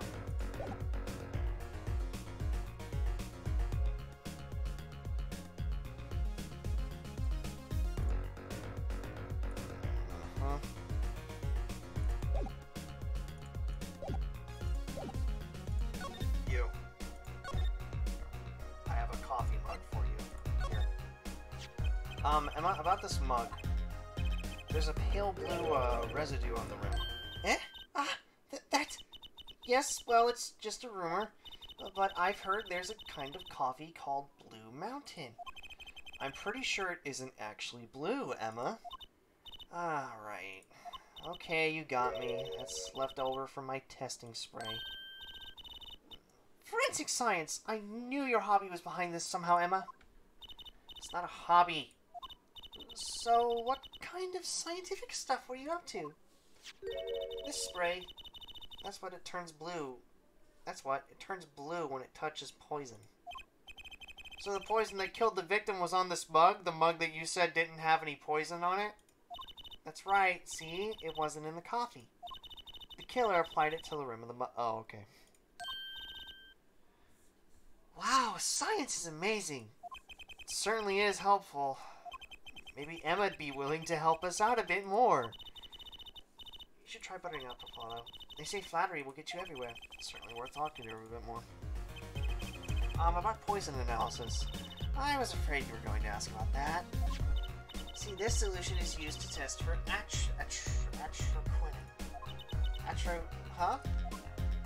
atroquinin, the deadly poison found in the autopsy. Uh-oh. I know that spark in her eye. She's getting excited. Best tread lightly. It's one of the most virulent poisons, but is absorbed into the body astonishingly slow. It takes at least 50 minutes for the time of ingestion for adverse effects to show. Oh, and guess what? Recent research has shown that that's fine, really. We don't need to know all the gory details. I think I get it. You just spray this stuff on something you want to test, right? Precisely. You could even find the slightest trace of poison with this. I want to try too, Emma. Pretty please? You don't have to ask twice. I already used it on everything suspicious, of course. Let's give it a whirl, Apollo. What are you doing? I'm just seeing if you got a reaction. If I got a reaction on it. How's this for reaction? Never do that again! I'm not poisonous! Tell that there's hapless witnesses on the stand. Let's just get down to checking for real poisons, shall we?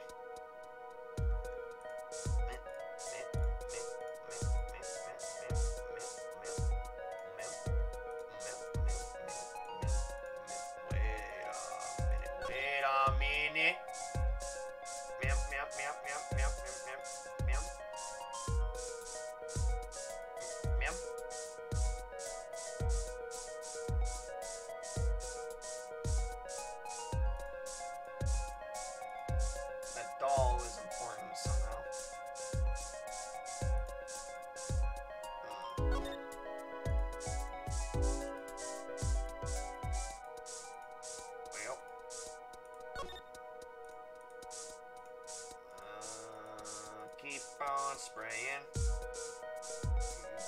on spraying.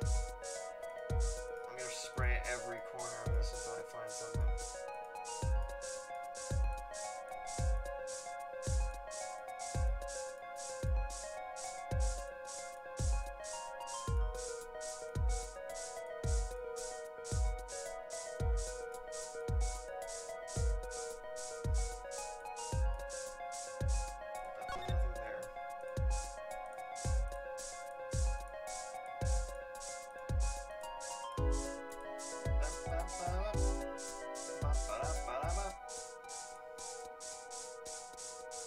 There's, like, nothing. I'm not getting any reactions out of this.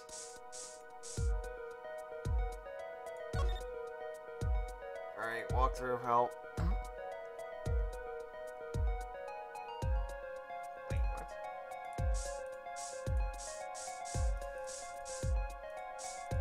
Little photo frame. Wait a minute. One of these ones?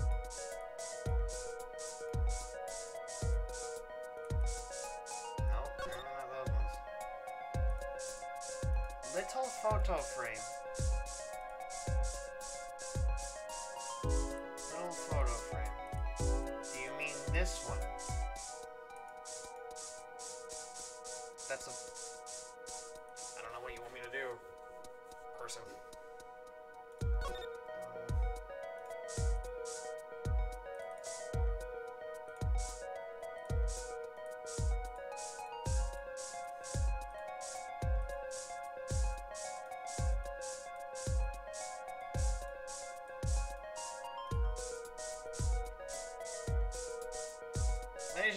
don't know what I'm doing. I am the lost.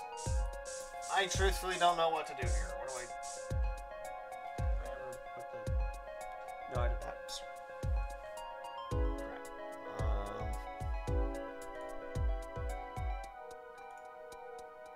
Spray on the little photo frame.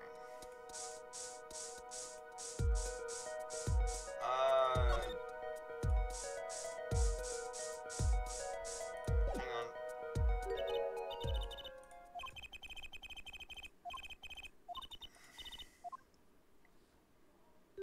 Did you spray that little desk over there? I don't think so. The spray probably can't reach that far, you know? Let's check it out just to be sure. Oh, okay. That's a little... Wait a minute.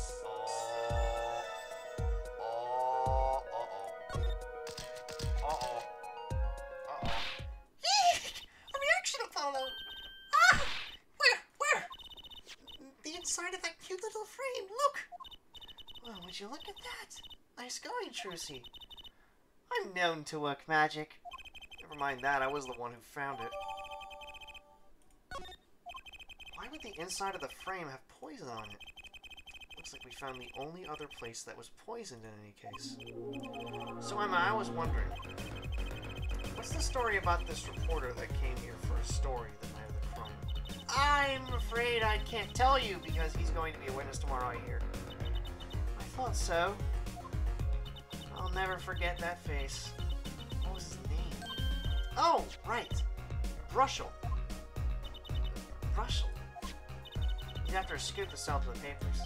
So, a reporter comes for an interview with a painter. His first interview ever. And that night, he's killed. It seems strange to you? Really strange. It does raise a few questions. I'd like to speak with this reporter if I could. Well, I hear he's on the beat today, too. He said something about covering a magician. Magician? Well, that's not... Well, if it's not Trucy, that leaves only one other person. It wasn't Valiant Grammary by any chance, was it? Yeah, something like that. He's got some big show lined up, I hear. So he's out interviewing Valiant Grammary. Looks like I'll be heading out to that Coliseum again sooner than I thought. Here, I'll give you that reporter's card if you want. Russell's card added to the court record. Although, I'm feeling a little off from my voice. Wait, hold on. Before I go, is there anything else I need to talk to you about? Nope. Okay. Alright, goodbye. I love you, Emma. Have a good day. Hi! Nice to see you again, Bella.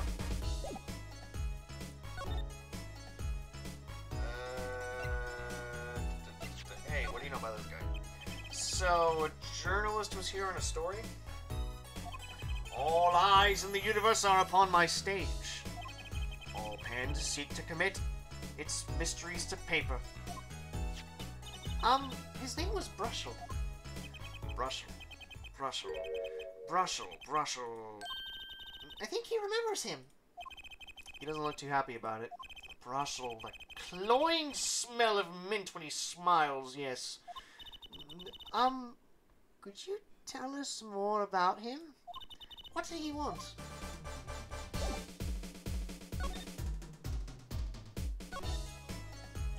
A man by that name called on me just now. Valent's vision is always toward tomorrow. Valent's feet step always forward. That is all. That's all very confusing. I am to perform a big magic show, yes. I wanted someone to cover it. Yet, he had ears only for that incident. That incident? In any case, I requested that the rapacious reporter remove himself. So a painter has died. What of it? It is but a footnote. The footlights compared to the magic of Grambury.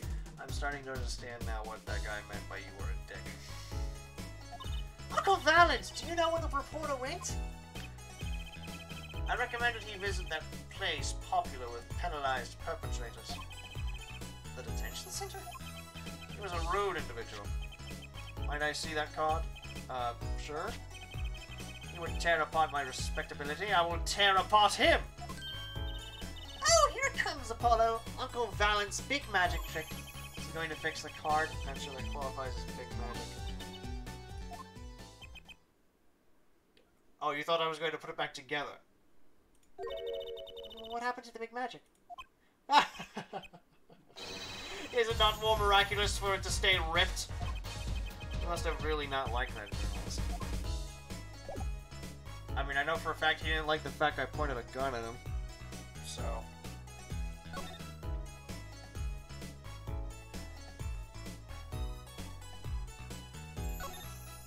Okay, well...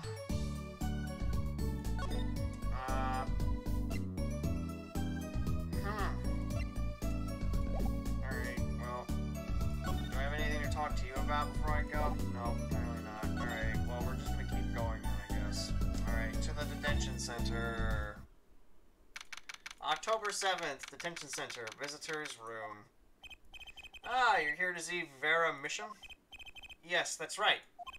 She's in the medical office at the moment. Medical office? Is she okay? She's just lying down, said she didn't feel so good. I'm sorry, but I can't allow any meetings at the moment. Most annoying client ever. Guess we should come back. Okay. So what do you want me to do then? I don't know what to do.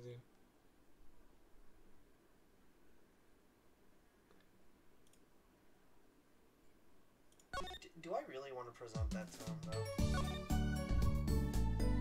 I don't want to present that to him.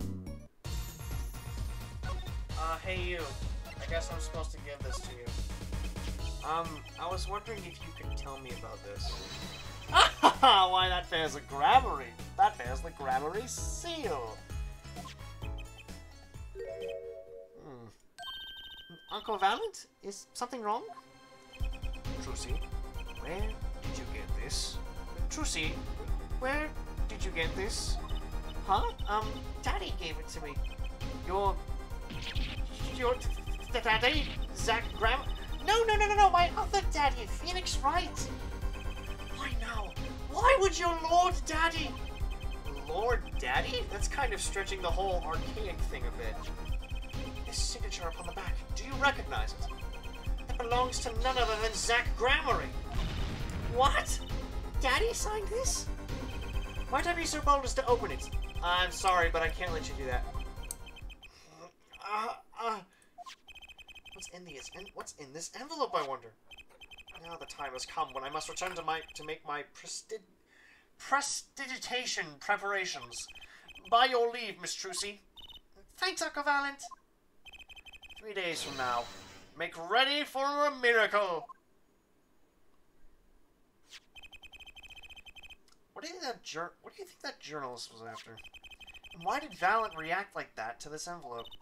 I think it's time to pay the detention center another visit.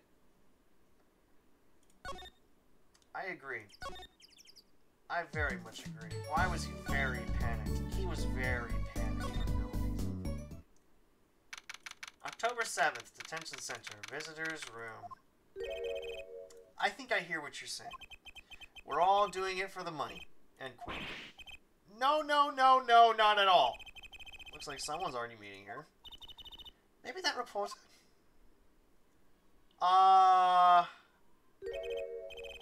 Hey there, how you doing? Who might you be? Sorry, we didn't know someone was already in here. Who the hell are you? I'm Apollo Justice, attorney at law. He is a weird freaking guy. Talk about a nervous monkey. You're Justice? You know me? Do I know you? Of course I know you. Stares down witnesses on stand till they spill beans. End quote. That's not true. What's he writing? Are you a reporter by any chance? Whoa, you're Trucy. Eh? Am I famous? Oh yeah. Trucy Wright hates carrying a bag. Puts everything she owns in her panties. End quote. That's so not true. Just hold on to your breeches there. I'll wrap up this interview in a jiffy. Interview? So, guard, I know what's going on here. Guarding rooms is my life. What else could I possibly need? No! How many times do I have to tell you this? Look, I've got work to do. You deal with it. Did you come here to interview the guard? Oh, wee, what a pickle. Accused wouldn't talk. Had to interview someone or go plumb crazy, end quote. I should have guessed. Where are my manners? Name's Brushel, Spark Brushel. I'm not picky. Journalist just closes eyes, writes, end quote. Eyes, writes, end quote. What's that nauseatingly strong mint smell every time he grins? Until you've been interviewed by me, you don't know what thrilling is. Wild romp through crossroads of mayhem madness, end quote. I can see that. He's writing something again. Well, if he's a reporter, maybe he knows something. Hey, yo. Spark Brushel. So, Mr. Brushel, you're a journalist? Ah, me? Look, let me state one thing for the record here. Yes? I'm the interviewer, you understand yet? I'm the one asking the questions here. End quote. Okay. For instance, you think a movie director watches movies? Well, I think he probably does. Exactly! I knew you'd understand. Huh? So, the night of the murder, you were at Drew's studio? Who, me? Look, let me state one thing for the record. Yes, you ask questions. I may look calm and collected, but I'm busy. Real busy. Always on the road. Journalist always buys one-way tickets, never looks back. End quote. I can understand that philosophy, but... You want to know the truth about one-way tickets? Once you use them, they're gone. All because you have to give them to the guy at the airport. True enough. What is this man? There's no one ever normal in this game. But don't they give normal tickets away too? Exactly, see, it's the same thing. What is... So you went to do a story on Drew Mission, and he'd never had a story done about him before? That's right. Look, let me state one thing for the record. No more stating. No more stating, okay? You're gonna tell me the truth, and you're gonna tell it to me now. What? I'm sure you're going to want to know about my source. What tipped me off to Drew? Why do you interview him in the first place? Well, yes. Look, it's like... Oh, I've got it. Say there's this burger joint with fabulous ketchup. You think the burger guy's going to tell me where he got it? At the supermarket, maybe. Exactly. See, that's what I'm talking about. What is this man? I hate everything about this guy. You're a dentist. I think I may have actually understood that one. Well, there's nothing I can talk about, really. Walls have ears, eyes, especially glass walls with speakers, end quote. Right. Guess we'll leave then. Also, you're a dentist. You're a dentist, aren't you? You are literally a dentist. You are not a reporter. But since you're here, might as well tell you a tidbit of news I saw, just for the heck of it. Sure, tell us. Just for the heck of it. I remember it like it was yesterday. I'd seen a movie on a trip and wandered into this burger place with amazing ketchup. And an article in a tabloid caught my eye. Famous oil painting stolen from art dealer's gallery, end quote, I believe it was. An oil painting? Happens every day, right? But I thought I'd seen that painting somewhere before. A painting of a giant peach floating down the river. Someone stole an oil painting of a giant peach. Journalists can smell scoop better than burgers, end quote. You are a dentist. Don't lie to me anymore.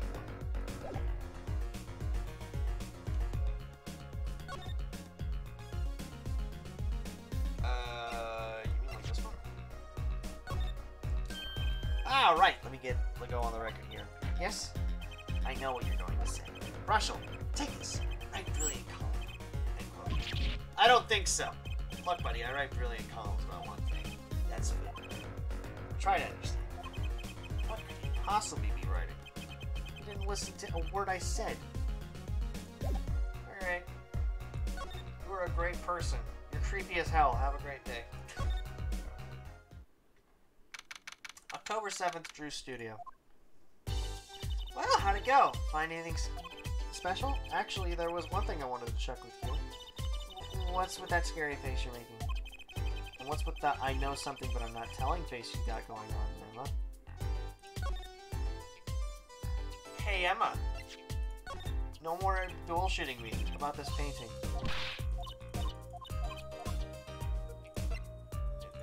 No more bullshitting, Emma. This painting came from behind that dresser. Ah, yes, so? It was stolen, no? I was hoping you wouldn't figure that out. Do you think you could tell us a bit about this, Emma, instead of hiding it from us like Dick Gumshoe would? I suppose. It's what you think. Drew Mission was a forger. A forger?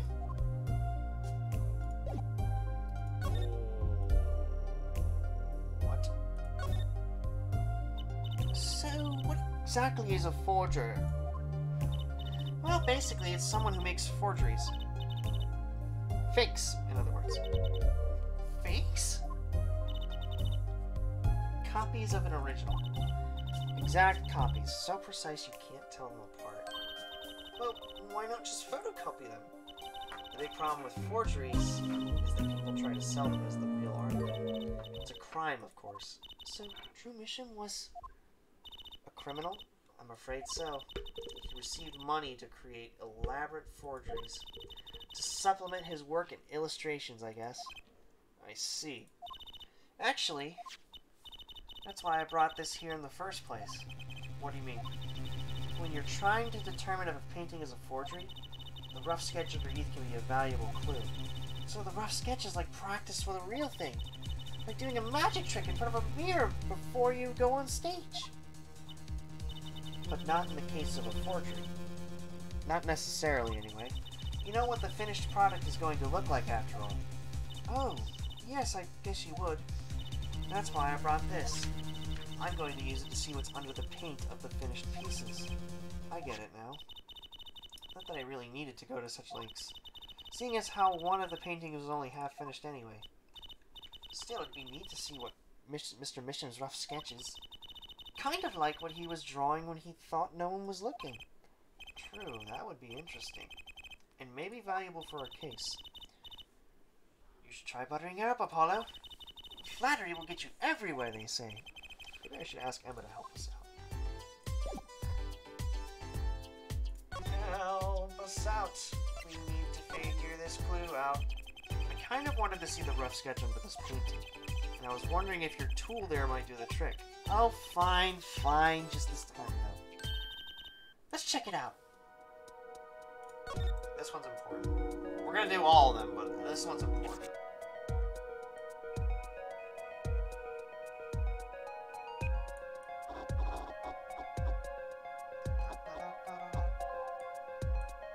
that really all of it? No, that wasn't all of it.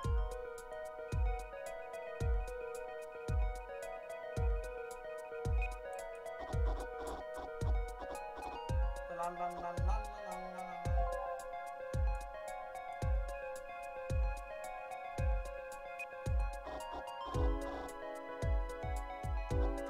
Well, I'll tell you what, I can't make heads or tails of this in any way, shape, or form yet. Oh, here we go. Almost. Looks like something.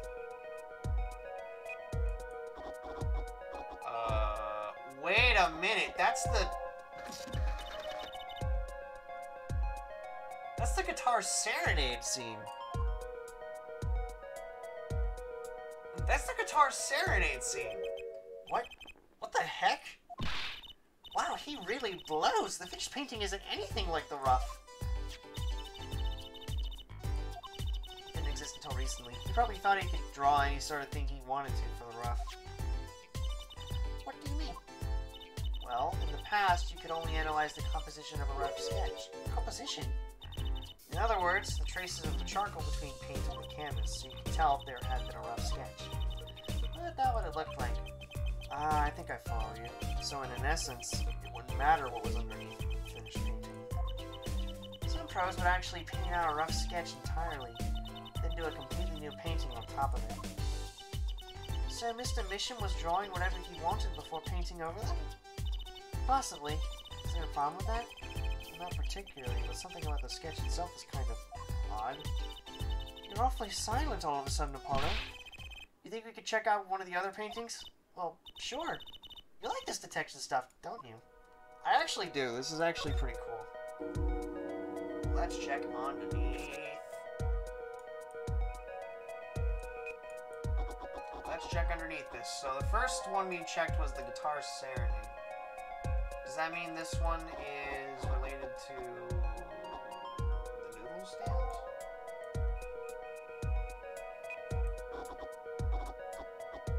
La la la la la.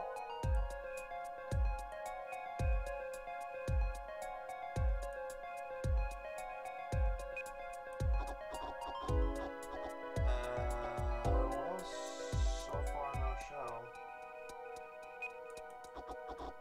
It is. Interesting. It's all related to my. Interesting. It's all related to the other cases. This one too. What's wrong, Apollo? You look so serious all of a sudden. You think I could just look at the last of these? Fine by me. Knock yourself out. Yikers! Oh, he was a forger, so maybe this was his, like, blackmail. You don't pay me, I reveal these sketches. That would make sense. So this one must be about Shady Smith, then.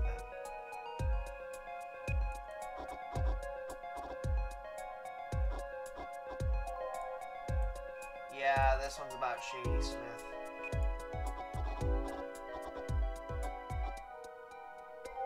Yep. Okay, let's print this one out. Yep. What the heck is all this?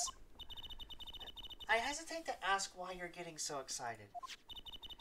You sure your device isn't leaking some kind of strange radiation? Trucy, look at these 3 sketches. Do you notice anything?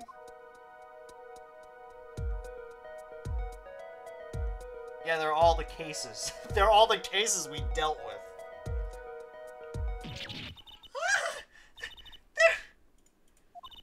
Now you're both white as sheets. What's going on? These sketches are of the 3 cases I worked on. What? The murder in the poker room at the Borscht Bowl Club. The dead man pulling the noodle stand. And then the events that transpired during the Gaffner's concert. What could it mean? How could he have painted those things? And why? That's what I want to know. Wait, is Drew Mission your father? Give me a break. Does that seem even remotely possible to you? I'd never even heard of any Drew Mission before. I hadn't even seen a picture of him. But there were my cases, drawn on his canvas. Every single one of them. It couldn't have been a coincidence. Just who was this Drew Mission? And what did he have to do with me? Oh, boy.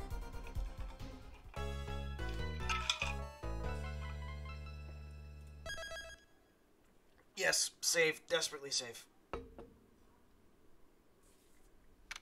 I think we could do a trial. We can do one trial. We'll go for a little longer. Oh, hey, honey. Good morning. So, you're Sarah, right? I'm Trucy. Trucy Wright. That's right with a W. But not right, right?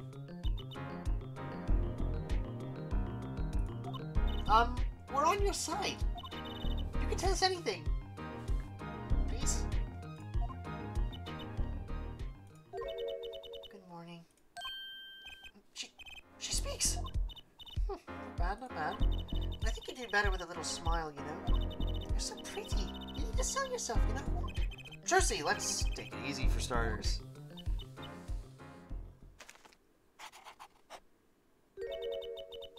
for taking my case. Okay, well, that's a start, I guess. It's great. Really, it's so cultured. Scratch, scratch, scratch, scratch. Want to try? Oh, really? Girls. The victim Drew Mission was a forger. A stolen painting was found in his studio. A life of crime, really. And maybe one that led to his death. Here we go. The jurist system! Hello, Gavin. Well, we will now begin the trial of Vera Misham. Is the judge okay? His voice is all raspy and he's looking around all nervous like.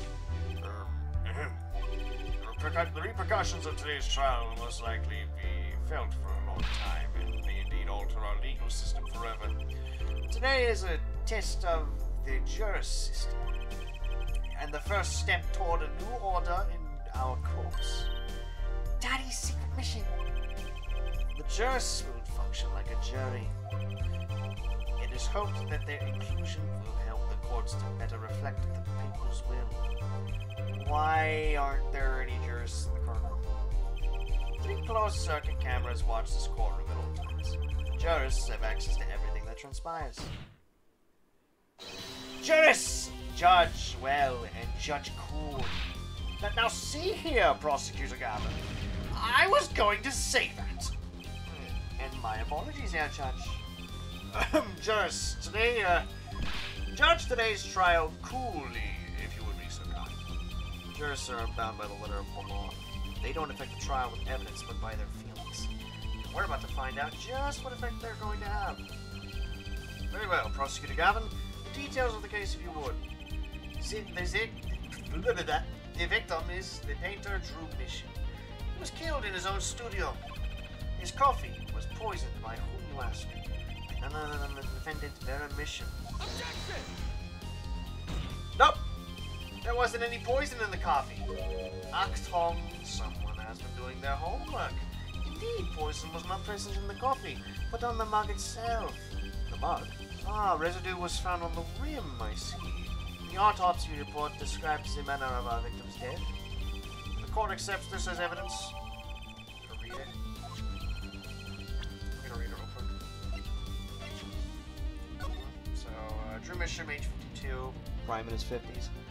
Male. Time of death, October 6th, between 9 and 9:30 p.m. Cause of death, atracinin poisoning. According to this report, the victim's death was caused by atracinin poisoning, a chemical compound that does not occur naturally. The dosage is as a mere 0.002 milligrams. The touch of atracinin in the body is the touch of the Reaper's scythe. Very well, Prosecutor Gavin, you may present your witness. I have for you today a simple man for a simple case.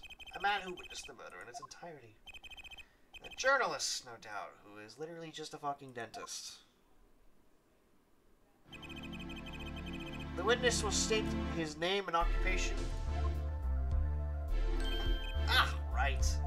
Well, for starters, my name's Spark Brushel. My job is a lone observer of the world. In other words, freelance journalist, right? If you don't mind, I'd like to state something here for the record. Yes, Mr. Brushel. I dislike conclusions, specifically jumping to the aspect of conclusions. Preconceptions make parks sandbox of endless desert waste. End quote. But you are a journalist. You said so yourself yesterday. Well, that's true, yes. But you must understand, I stand before you today a man with a dream. I'm offering you my testimony in exchange for exclusive rights to the story. Scoop turns Mr. Brushel into that Mr. Brushel, end quote. Let's hear your testimony then, shall we? A simple case, eh, Gavin? For me, the jury is still out. Here we go. I visited the studio around 9 o'clock that night to do the interview. The first outsider to enter the atelier, journalistic history made, end quote. His daughter brought us coffee right after we started. And you know what happened next? Star falls, end quote. No one else entered the room besides her the whole time. That does sound like a simple case. Unless you were the one who poisoned him. What are you saying, Judge? Need I remind you the cameras are rolling today? I felt the need to be a bit dramatic. You didn't do it, did you? Me do a thing like that? Come on, that's like newsmaker making the news, end quote. Or even contemporary witch hunt, end quote. I know wild accusations rock courtroom, end quote. Rock, indeed. Prosecutor Gavin sure looks like he's having fun. I'm so happy for him. Very well, Mr. Justice, your cross-examination, please. Anyways, I visited the studio around 9 o'clock that night. First assignment to the atelier. His daughter brought us coffee right after we started. You know what happened next? Star falls. Oh, yeah? What's this about a star falling? Star falls, huh? It's like an old telegram. Send money, over. Zowie, you don't know? That's like a journalism code word. An important personage passes away, a star falls. Get it? But there's no gravity in space, is there? I wouldn't think stars could really fall. My throat. My throat. My throat. My throat.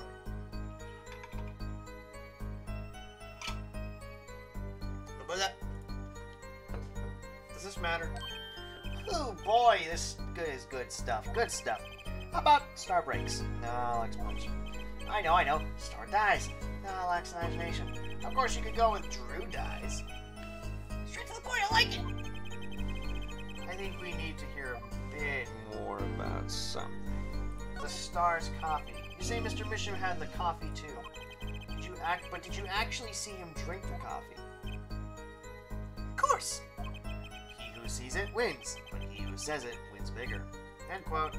I live in a man sees dog eat dog and writes about it world. Yet, I guess I can't say I saw him drink it, really. He had one so-called sip, if that.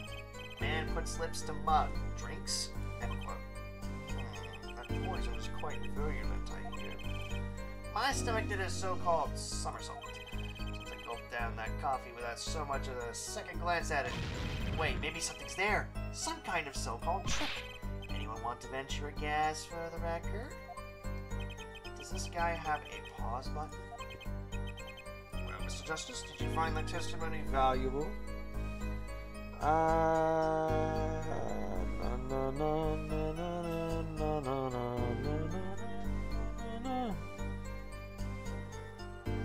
Very important. The victim drank his coffee, then immediately fell over. Oh yes. You can go to press with that one. Your Honor, this is a vital piece of information. Please add it to the testimony. Very well, the witness will add this to his testimony. Vital, right? He had one sip. If that, the next moment he was on the floor.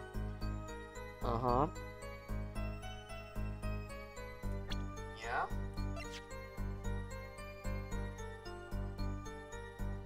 You sure?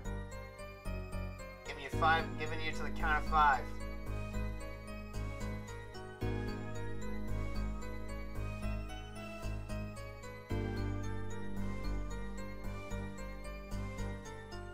Objection! You know what I have a problem with? A particular property of the poison used. Atriquinine. Oh? Prosecutor Gavin was quite clear about the poison. A lethal dosage of 0.002 milligrams paralyzes the central nervous system. If you drank that, even you, Mr. Justice, would be reduced to a quivering pile. Why are you using me as an example? Unfortunately, we weren't told everything, and my dog wants out already. I will be right back again. Gosh darn it. Dog, you gotta stop doing this to me. And headset, you gotta stop getting caught into the chair. I swear to God, you're gonna drive me insane.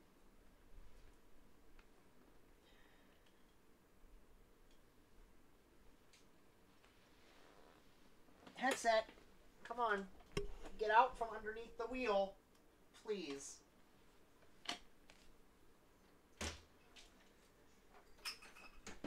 Okay. Alright. Door is now stopped. The sign is still on the door. Everything is good. I'm going to wrap my wire around my body so that my headset does not get caught underneath it, underneath the chair anymore. Okay. Unfortunately, we weren't told everything. I'm not opening the door, dog. That was a vital omission in Prosecutor Gavin's information. Oh shit, he's gotten smarter. An omission? Atropinin is as virulent as he says. But death doesn't come upon ingestion. Not immediately. That's because atropinin is slow acting. Slow acting? What? According to the one forensic scientist, it's one of the most virulent poisons, but is absorbed into the body astonishingly slow. It takes at least 15 minutes from the time of ingestion for the adverse effects to show. If we suppose that the moment Mr. Mission sipped the coffee was when he sealed his fate, then he would still have had time left to enjoy his last cup of joe. Order! What is the meaning of this? If what the defense says is correct, why, that contradicts the entire testimony we've just heard. Well, Mr. Brushel, anything to say on the record? Slow acting. Slow act was virulent, alright. Even then, it had already begun digging its claws into the journalist. He's working on his scoop. Objection! It's Brushel, yeah? Herr Brushel, let's take a trip back down memory lane. Huh? Did the victim really die the instant he took a sip? Think it over. This is vital. You know what I think? I think that was a not-so-subliminal suggestion, end quote.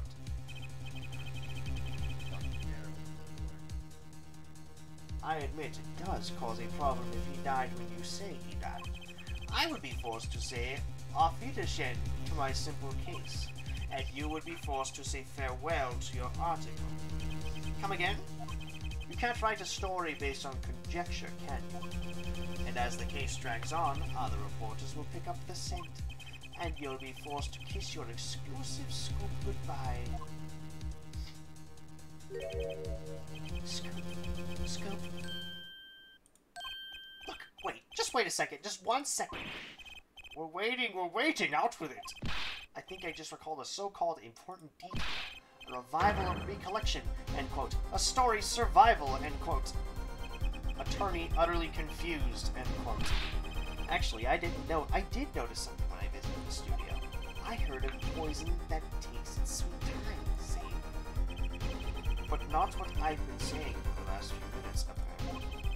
Mr. Brushel, are you saying you noticed something that explains what happened? You bet I am. The antidote for a poisonous contradiction, end quote, you might say. Or, I still have no idea what you're talking about, end quote, I might say. I figured it out, but only after an in-depth interview. See, thanks to my journalism skills, I know who poisoned that coffee. Okay, Mr. Crocker. Who was it? As far as I can tell, the witness is standing by his testimony. That Mr. Mission died the instant after he drank. Of course I'm standing by my testimony, and my dream of exclusive rights to this story. I suppose it was too much to hope for. What was that? What was? Of course he wouldn't choose a simple case, not him. Him? Phoenix Wright, who else? Acton Airbrush will report for us, if you would. What is it that you noticed? This court is a critical trial with the jurors' system. I'm afraid no room for doubt is permissible. You will testify to the court about what you noticed. Okay, well, here we go. Fairy godparents. When I arrived at the studio, Mr. Mission was at his desk. He seemed to be writing a letter. He sealed the envelope. I thought nothing of it at the time, of course. Now that I think about it, what if he was writing a suicide note? Suicide note? Yes, he had this look on his face. Man's face inscrutable as a quadratic equation, unquote. Suicide? Poor Mr. Misham. But that means Vera's innocent. Would someone commit suicide in the middle of an interview? Oh. Very well. You may begin your cross-examination.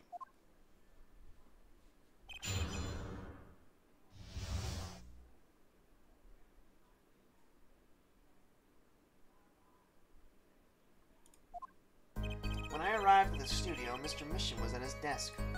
He seemed to be writing a letter. But he quickly sealed the envelope. Uh-huh. So he put the letter away when he saw you? Early reporter gets worm, end quote. That's my secret. I'm not sure I follow. It's the night of the interview. I arrive 15 minutes ahead of schedule. The handle turns, the door opens, and I barge in. Are you sure that's okay to do?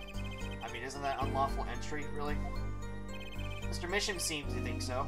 You should have seen him. He crammed his letter into that yellow envelope as fast as he could. Oh, I know a secret when I spot one, and that was one. It does seem significant. Except that's not what the color was. That's not the color of the envelope. Add to the testimony. The defense finds this testimony vital, Your Honor. Well, please add to the testimony then. Hey, why not? My account comes free of charge. It was a yellow envelope. No, it wasn't. Objection! As it just so happens, there was a single letter in a desk drawer at the scene. In a red envelope. What? Prosecutor Gavin? Yes. Was a yellow envelope found at the scene of the crime? Unfortunately, no. But aforehead, it's easy to mistake the color of an envelope. What's not? I guess. But not this envelope. You see, it was postmarked already 7 years ago. Mr. Brusher. I can explain that. Can you? Can't wait to hear this explanation. Drew, right. You wanted to get that letter in an envelope. Pronto. Get it out of my sight. Get it out of my beady side of my beady eyes, right? So he grabbed the nearest envelope and crammed away. And what about the whole red and yellow envelope contradiction, chump? Well, Mr. Justice, have you anything to say to the witness's claim? That night, the victim put a letter he had been writing in a red envelope. It's impossible. That's impossible. Ah, I like your expression, so full of confidence. It's simple, really. As it just so happens, the defense team investigated the contents of this envelope with the assistance of a forensic scientist. What? Note that this letter is addressed to Drew Misham. Oh? Why would he address a letter to himself? Let alone send a suicide note to himself. I've been scooped!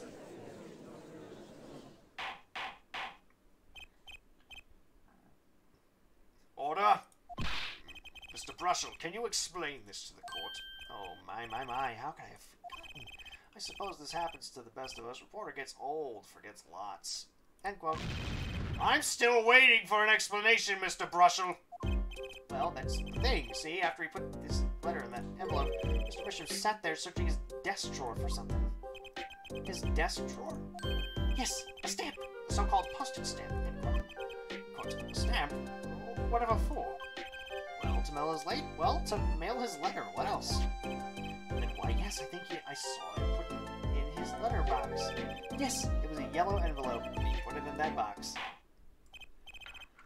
Well, apparently this yellow letter has nothing to... Oh, how I wish it did.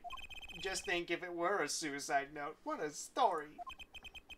Star writes suicide note in front of reporter, falls. And as I was saying, that has nothing to do with this case. That said, yes, Your Honor. It makes me wonder about the contents of that red envelope.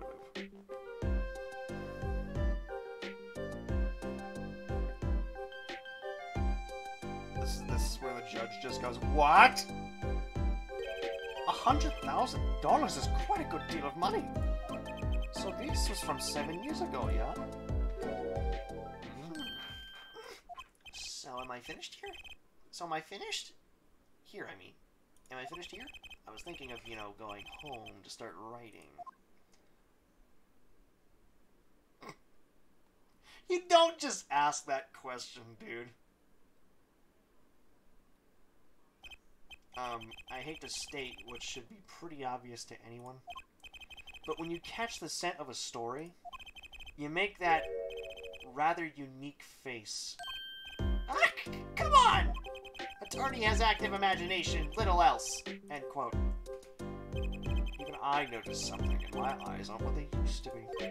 You know, I'm starting to understand what all this perceiving stuff is about. Judge has active imagination. End quote.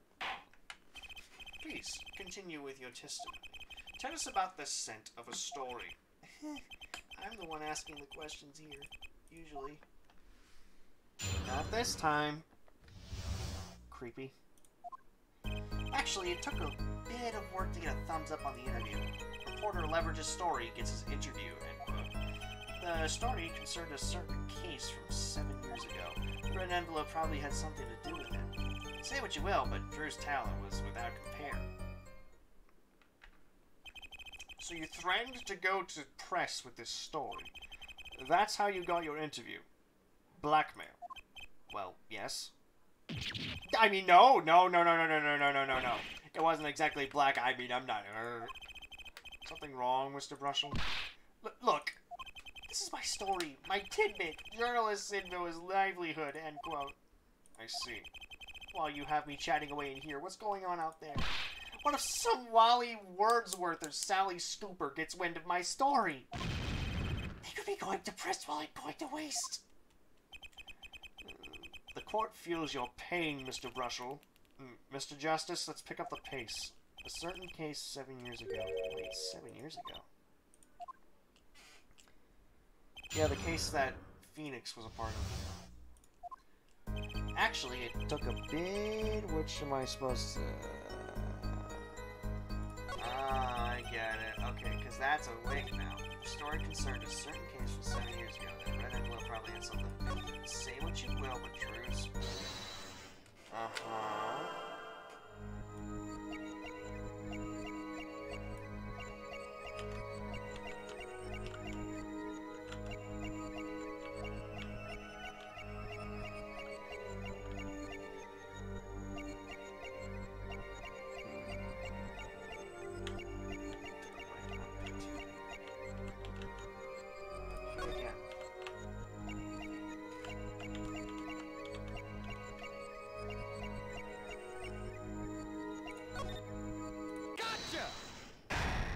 Sweater. Sweat much, Mr. Brushel? Yeah, well, a man can't help his glands, you know. It's more than that. When Mr. Misham's talent was mentioned, you suddenly began to sweat buckets. You're hiding something about his talent. That's ridiculous. Evidence time. Let's see where Mr. Misham's true talent lay. La la la la la la la la la la. It just so happens I have evidence showing the talent mentioned in that letter. This painting was found in Mr. Misham's studio. There are two problems with this painting. The first is it wasn't painted by Mr. Misham. The second is that there was another painting in the studio, which looked exactly like this one, except it was only half done. Then we have a letter discussing a payment of $100,000, which suggests a certain business operation. The business of making forgeries. Ah! Dude, you're gonna, like, get rid of the blood in your head if you keep doing that. That is all, Your Honor. Everyone, please, everyone! Can we keep this private, please? This is my story. My scoop. Nope. Forgery. That's a serious crime. Drew Misham is known as an artist these days. But there were rumors he dabbled in another kind of art until a few years back. Another art, meaning forgery? Drew Mission was talented, alright. Talented at making precise, detailed fakes. A fact that certain criminal elements were quick to discover. Criminal elements? What? You can't seriously be talking about... Exactly. I'm talking about forging evidence. The rumors started circulating 7 years ago. 7 years ago? So, are we to understand that this letter, this payment of $100,000 was for... Exactly. Forged evidence nets tidy profit. End quote. Order! Why, it's like our victim was living a double life. Aha, this is my chance. So the victim had ties to the criminal world, right? He could have had plenty of enemies we know nothing about. This is my first time hearing of this criminal world. We certainly found no criminal connections when we conducted our investigation. But how do you explain all this money? You have to admit there's a possibility of some illegal activity here. But there's no proof of tying... But there's no proof tying this letter to our case. Shit, he's right. Our case was and remains simple from the beginning. Only the defendant could have poisoned that bug that night. And you, of course. Hey! The only thing I poison is my pen when I'm writing reviews. Mr. Brushel, your testimony to this point has been quite unreliable. It doesn't speak well of your reporting acumen. What are you talking about? My journalism is rock solid. Journalism so solid you could stand an elephant on it. End quote. In any case, let's hear a summarized recap of your testimony. If we can ascertain the situation in that studio from that recap, the trial is over. Apollo, what is he talking about? The cross-examination showed Mr. Brushel didn't have any reason or means to poison. As long as there's no other suspects, then the killer had to be Vera. That's what. This next testimony is our last chance. Mr. Brushel, your testimony, please.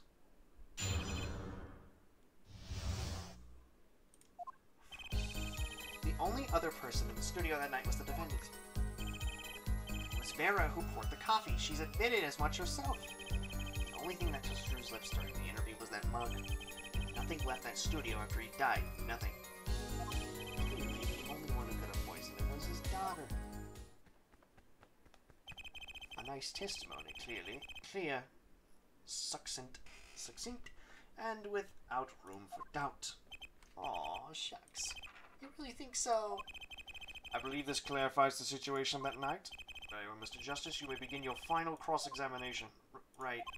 I still have one trump card left to play, and I won't let this trial end until I use it.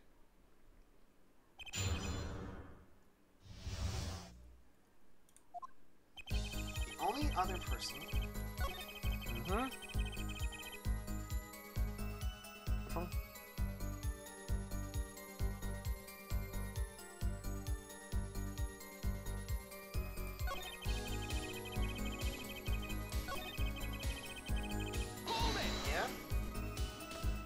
Not one thing?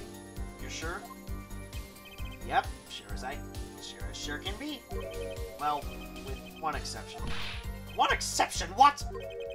Journalist Spark Brushel does interview. Leave studio.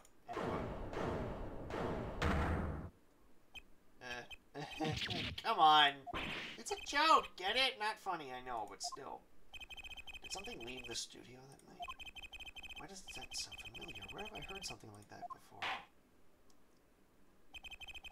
Now that we've proven our witness is a comedian of sorts, I'd like to turn to our defense attorney before returning to the testimony. Do you have any idea what, if anything, might have left the studio that night? Just one. I think one thing might have very well left the studio that night, actually. A certain something that has vanished from the crime scene. By which you mean something other than our witness? Of course. Don't tell me, Vera Mission. Believe me, any comic relief I may provide is entirely unintentional. Then, let's see what you've got for us, Mr. Justice. Well, this thing wasn't at the scene of the crime, so I can't show it to you. But I do have evidence that shows how it could have been taken from the scene. Oh. Take that! this is the only link between the studio and the outside world. A letterbox?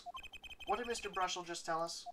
When he entered the studio on the night of the murder, the victim had just finished writing a letter. Yes, I said that, and yeah, it was true.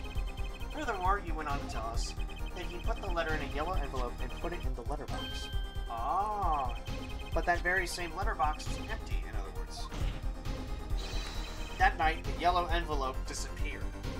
Objection! Ah, yes, intriguing. So an envelope has disappeared from the scene of the crime. Of course, this changes nothing. Huh? What do you mean it doesn't change anything? I gotta get water soon.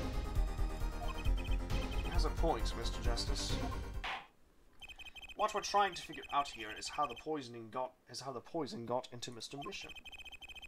Is it really important that this envelope the witness says he saw disappeared? Guys, I'll be right back. I don't think I can do this without, like, something to drink. I didn't want to do this, for the record, but it's like, my voice cannot handle this without something to liquefy it, so I will be right back.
Okay, I think I got something to grease my vocal cords for a little bit.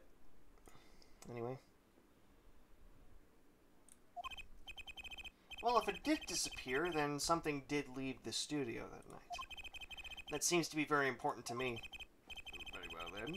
The witness will add this to his testimony. You got it! I still think this fails to change anything in a forehead. I can't do that voice.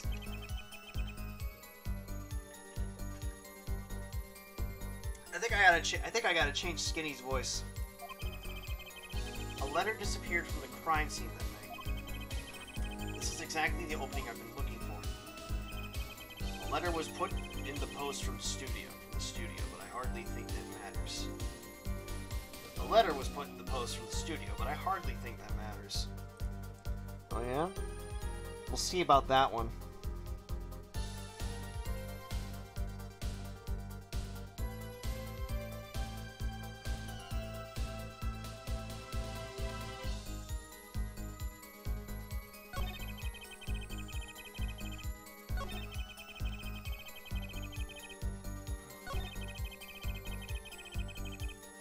Uh-huh.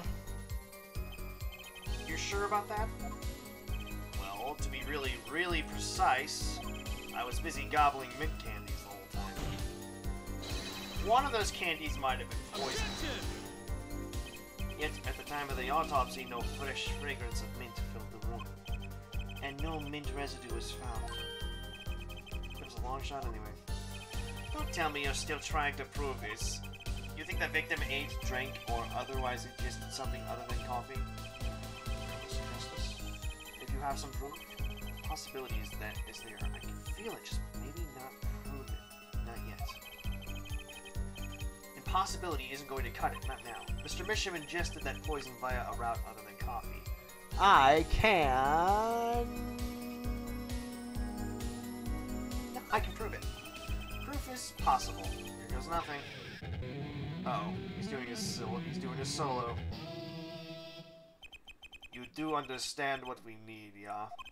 Proof, Air Forehead, not possibilities. Of course. And Prosecutor Gavin, I hope you understand. I'm ready to give you that proof. What did you say? I have proof of the disappearing envelope. I saw him writing a letter, I did! Which was picked up by a mailman. Of course. Which means that envelope had a stamp on it. A stamp. Oh. As we all know, stamps come with dried glue on the back. In order to use the glue, you have to wet it by licking the stamp. Objection! Not no one worth talking to is actually lick stamps in this day and age.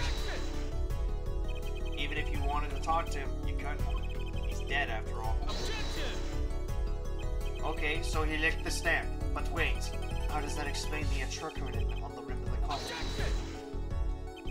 If he licked the back of a poison stamp, the poison would get on his tongue, yes? What would then happen if he put the coffee mug to his mouth?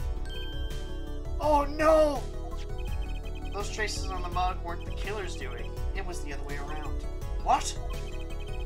The coffee mug didn't poison Mr. Misham. Mr. Misham poisoned the coffee mug himself.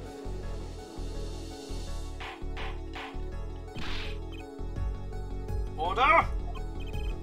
But that doesn't... Does it? Recall, if you would. Atrochrinin is a slow-acting poison, yes? The poison entered his body when he put the stamp on that envelope. But his time wasn't up until the very moment he touched his lips to that cup of Joe.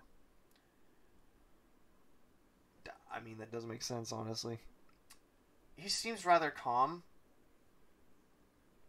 So does he. You have something to add, Mr. Brushel?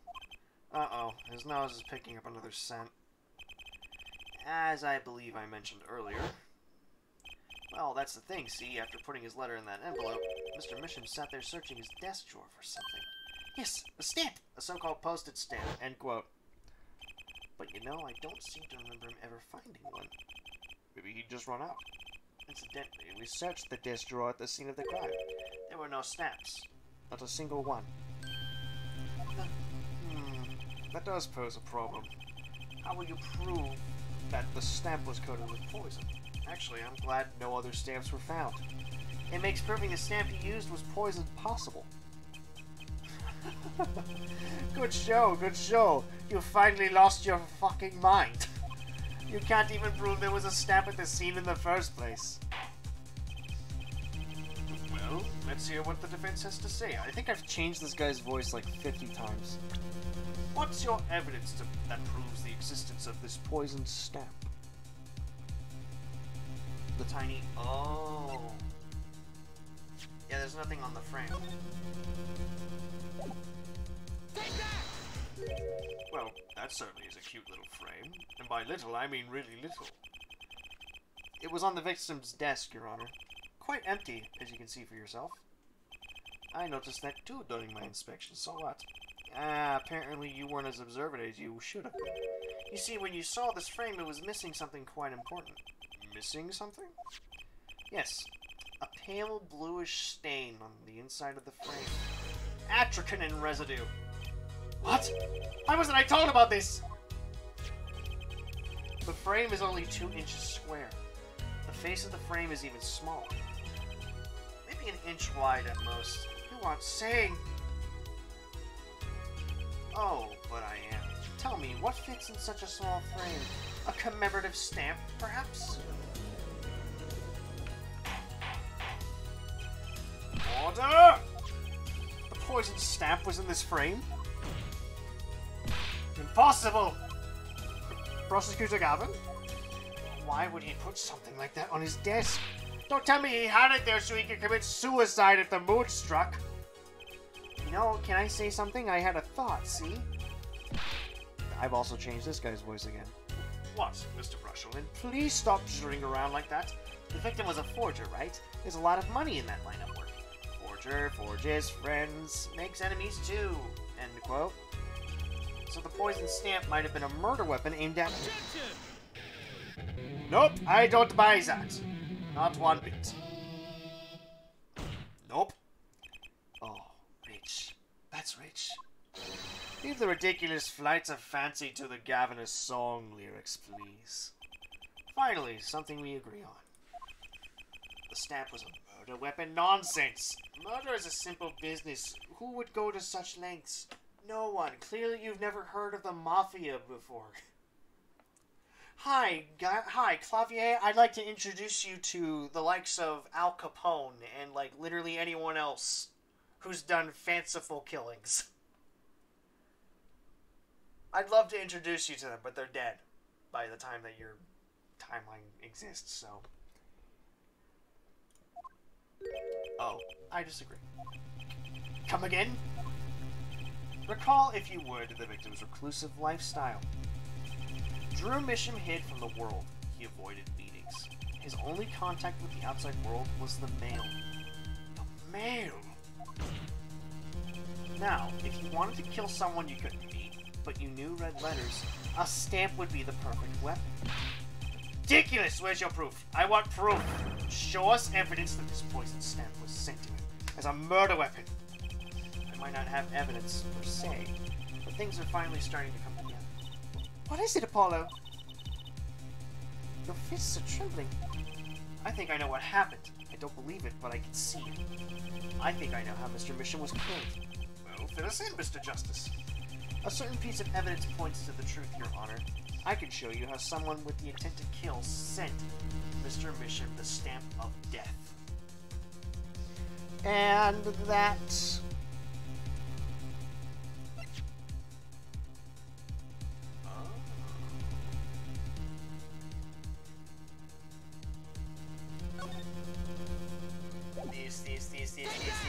This. Is this the envelope? The one from 7 years ago. Think about the text of the letter again. There were 2 pages in the envelope. This is page 1. And this is page 2. I want you to draw your attention to one phrase in particular. Send in the enclosed envelope with the enclosed stamp within 3 days. The enclosed stamp, Your Honor. Ah. In other words, if I have this straight, the stamp, poison on the stamp, like a gasp envelope. Now, what if he had done exactly as the letter asked? He would sign the document, put it in the envelope, and put the stamp on it, right? Then he would put it in his letterbox. 15 minutes wouldn't have elapsed between affixing the stamp and mailing the letter. But the clock started ticking. And when the time came, he drew his last breath. And the murder weapon would be taken away from the scene. Quite conveniently thanks to the postal system. Well, I must say, this is great and all, but unfortunately I have one more thing to say. Such a splendid imagination you have, your forehead. Might I remind you, us prosecutors are dickheads.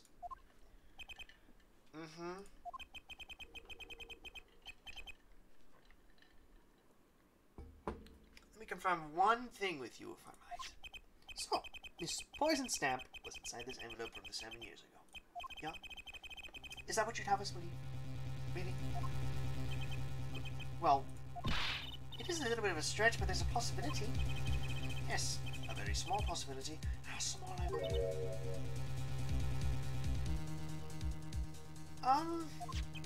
A poison stamp in this envelope. A stamp that then became the murder weapon. How do you intend to prove this seeming coincidence? Well, it was 7 years ago, and we don't even know who sent that letter. And your answer is silence. I see very well. I move to... It's not nice to pick on the Fräulein. It's not nice to pick on the Fräulein, Clavier. Oh no, he's back. Ah. Emma! Well, like my Christoph Gavin impression? Did I sound like him? Don't quit your day job. Don't you have a crime scene to be looking after, Fräulein Detective? Someone had to come dig you all out of the mess you're making of this case. Mess? You know, none of this would have happened if you just trusted us in science a little more. You can find out if that stamp was in that envelope easy. Care to explain yourself, Fräulein Detective? Glare at me all you want, but science is on my side. It's all in the residue, right? That's right! The poison detection spray! Produce the red envelope at once! You can open it on the authority of the court. Spray, spray, spray. Did it! We found it. We did it. Well, would you look at that? No mistaking it. That's atracinin residue. I don't believe it. A murder weapon from the past. Now 7 years later, it bears its fangs at last. Objection! No. Absolutely outrageous. Tell me why. Why didn't this murder take place 7 years ago? Well, there's one possibility. Maybe Mr. Misham figured it out. Figured what out? He realized that the person who sent that letter wanted him dead, so he sent his reply with a different stamp.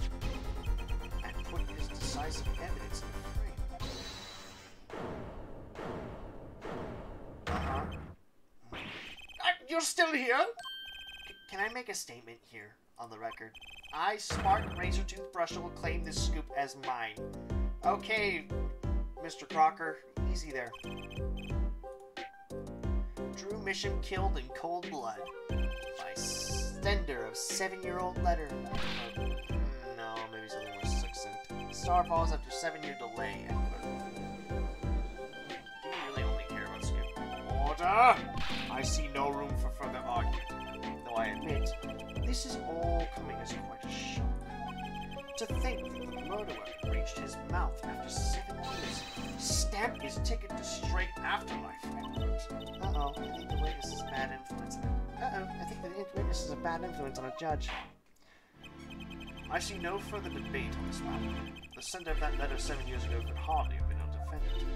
Apollo! I think we just won. Very well, this court finds the defendant. What do you want now, Blondie? What? Is this the bright future of our legal system? Prosecutor Gavin? A ticket to the afterlife from 7 years ago. Tickets for Gaviner's shows are invalid after 2 weeks. Yeah, okay. Settle down there, buddy. Don't relate this to your little rock and roll friend group, alright? But it doesn't make sense any other way. It boggles my mind that so many people haven't noticed this. That's a fatal contradiction in Air Forehead's claim. A contradiction?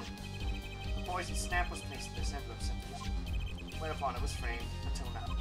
If that's the case, then why would Drew Misham have done what he did? Emma explained that. He must have realized it was poisoned.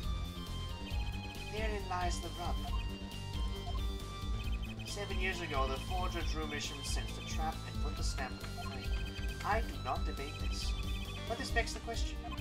Why 7 years later did he use that stamp on the night of the murder? Surely you don't mean to suggest that Mr. Misham simply forgot. He's about, I mean, honestly, yeah. Dude, he's in his, like, 50s. He's gonna forget something. Put the murder weapon in a frame on his desk for 7 years and forgot? Do you expect us to believe he's spraying the trap on himself? Yes.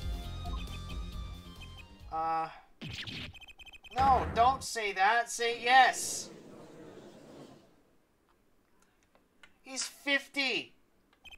Well, I admit this is all quite shocking myself. It does seem highly unlikely that he would fall afoul of a trap that had been sitting on his desk for 7 years. Dude, how old are you?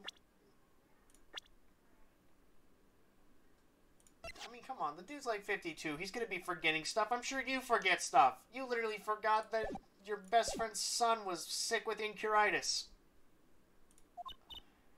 Apollo! I don't think we're winning anymore. I'm glad we're all back in the real world now. I'm gonna rip that little medallion off your neck. Welcome back to reality. We've been waiting for you. I'm gonna rip your fingers off at some point. Objection! Okay, then how do you explain the poison stamp that was in this envelope? The poison stamp? What exactly is this poison stamp again? Have you brought it to court for us?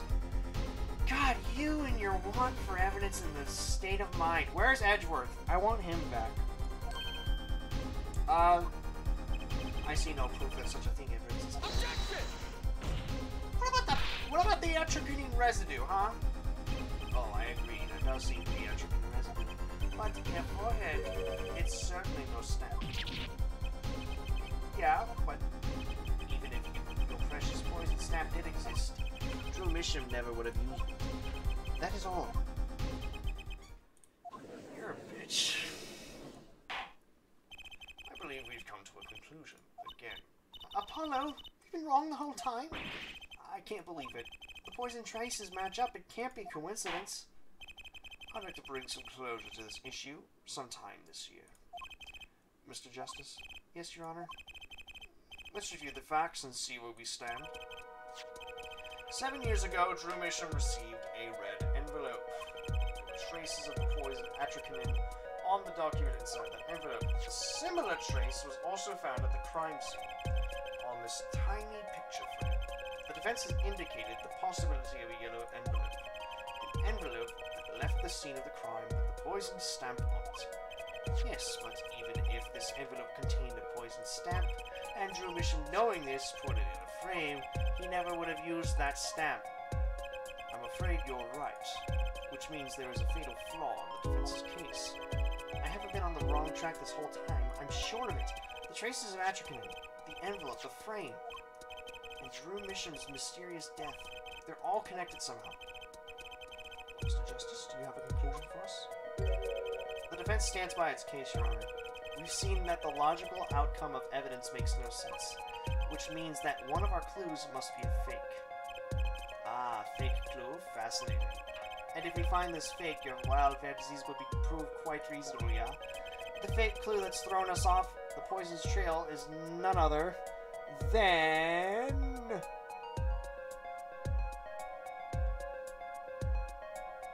man himself?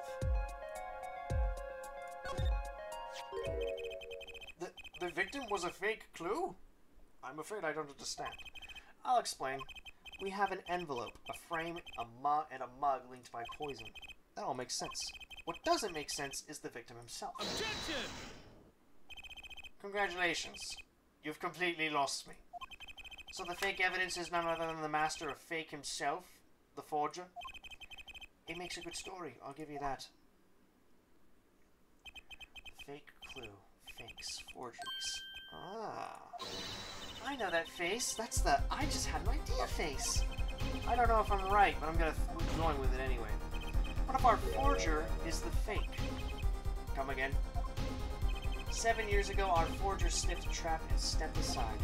7 years pass. Now the forger stumbles into that very same trap and dies. Why? That's what I want to know. Because the forger who was killed was a fake.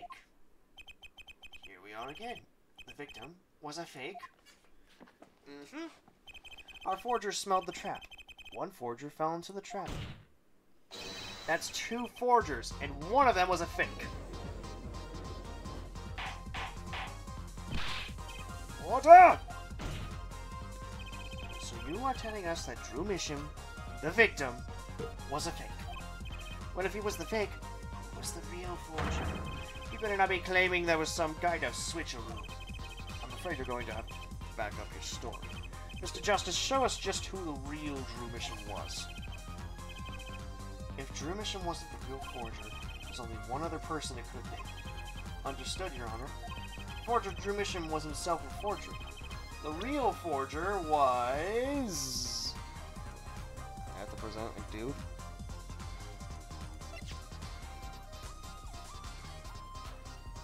Wait, what? That doesn't help. There can only be one explanation, really. The real identity of the forger known as Drew Misham is none other than his only daughter, Vera Misham. Order! Mr. Justice, this is going out on a limb, even for you. I kinda agree. I mean, Vera a forger? Let's consider it before you write it off entirely. If you look at the paintings in the studio, one fact becomes quite clear. Forgery had been taking place in that studio for quite some time. The forger wasn't caught in that trap 7 years ago. This can only mean the one who was caught in the trap wasn't the forger. Well, actually, that does make a certain kind of sense. One more thing. Only 2 sets of fingerprints were found in the forger's studio, Drew Misham's and Vera Misham's.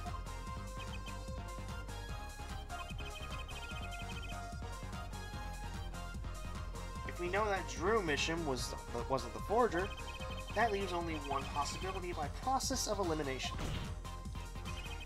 The forger was Vera Misham. Well...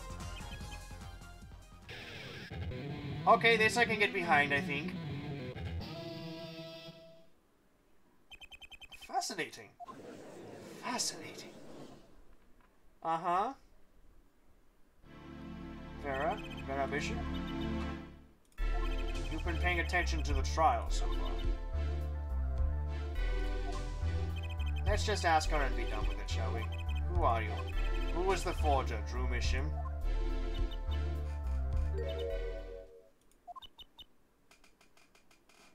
Was that an expression of emotion I saw on her face? She's staring holes into Prosecutor Gavin's face. I'm used to being stared at by Fräuleins, believe me. Though they usually talk to me, too. Tell us, were you the one who forged those works of art?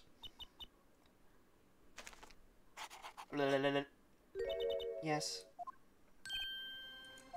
So the forger Drew Misham was you? Yes, it was me. What? The court was in an uproar and it wasn't coming down. We had to break for a 10-minute recess. Well, that means it's not done yet. Damn it, I gotta keep going. Because it's not done yet. October 8th, 1:24 p.m., District Court, Defendant Lobby number 6. Okay. So, where exactly does this leave us, Apollo? Well, the Drew Misham who was killed wasn't Drew Misham, the forger, basically. Huh? Well then, who was he? Well, he was actually... doing her nails. So, you really made those forgeries. I hate you. Yes. Poor father. I know, it was wrong. Could you tell us how it happened? My father was a painter. I loved painting ever since I was a child. One day father saw it in me. He saw that I had the talent. The talent? For making forgeries? How should I say it? It was not only paintings I made. Given the materials, I could make anything. Anything. Father was so proud, and I so happy. But in the end, I was making those forgeries. I've never had a good constitution or personality. I know very little of the world outside my door. Now, because of me, Father is... Do you know about this red envelope? I remember that envelope.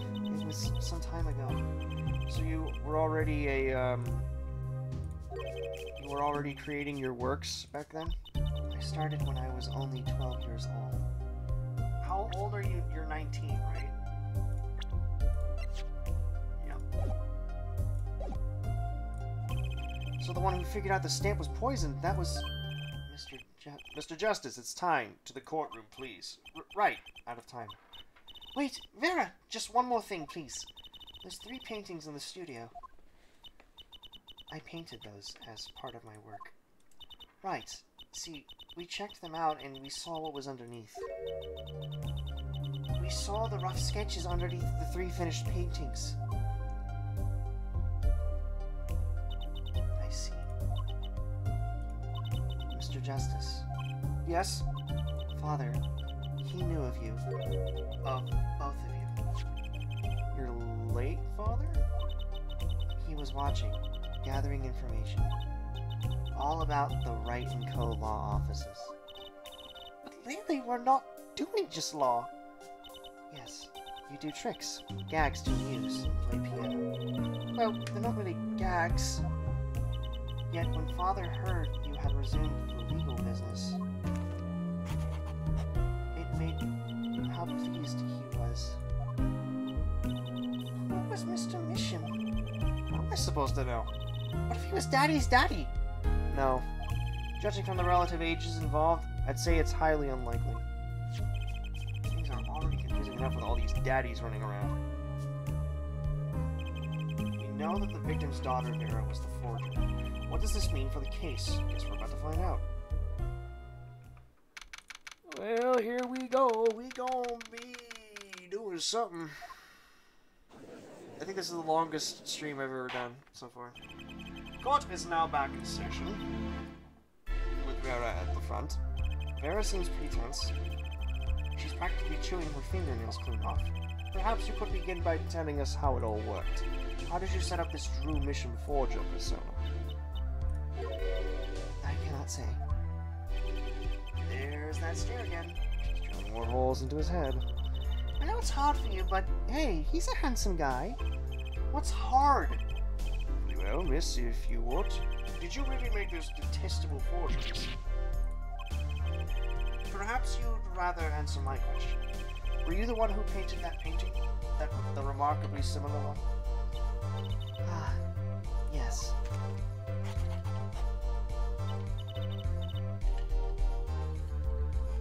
I painted it, yes. It's really hot here also.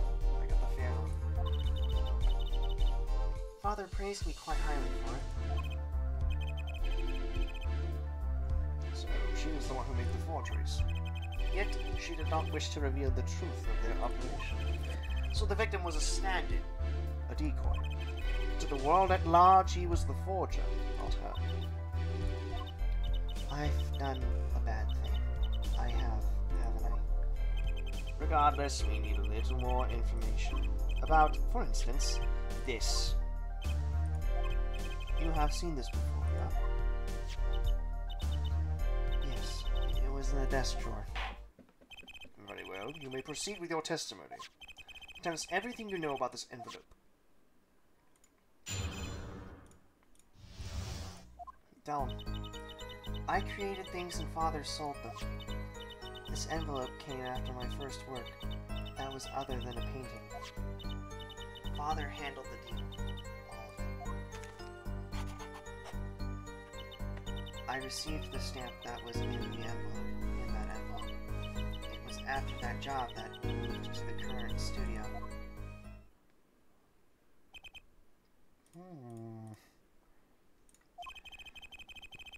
There certainly was much of great interest in your testimony.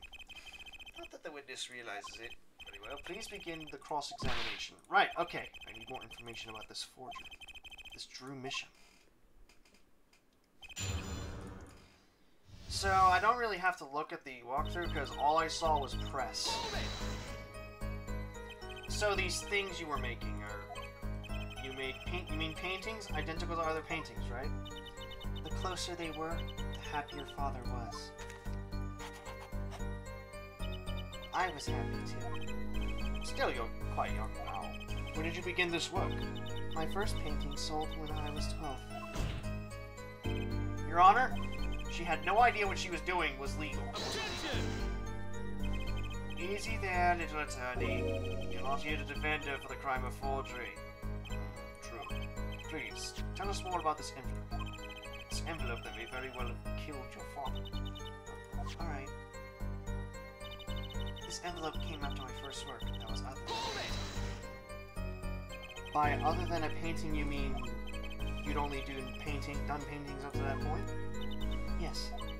But Father had a realization. He noticed my talent extended to making things other than paintings.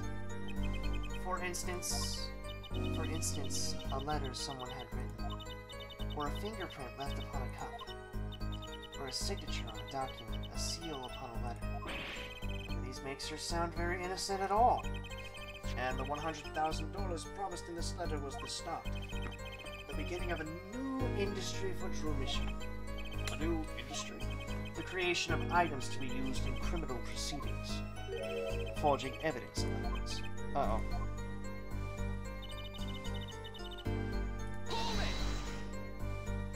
So, you didn't know the things you were making were being used? I enjoy painting very much. I think I understand. The Fraulein has lived in unusual little world. Can you tell us what happened to the papers that were in this envelope? Father signed them and sent them back, I believe. Did he follow the instructions? Send the enclosed envelope with the enclosed stamp. This is a rather important matter. Give your answer some thought. I received the stamp that was in that envelope. What do you mean you received it? I mean precisely what I said. Did I do something wrong? You didn't use that stamp because it was dangerous, correct? Deadly poison on the back. Action in it. A moment, F-Word. A moment, F-Word. You can't force an answer upon the witness. Now then, perhaps you would tell me, Fraulein Baron, why did you receive this stamp? She doesn't want to talk to you. Is something wrong? It was beautiful. Ah, you mean it was on one of those commemorative stamps? Yes, I think it was. So, you didn't know about the poison?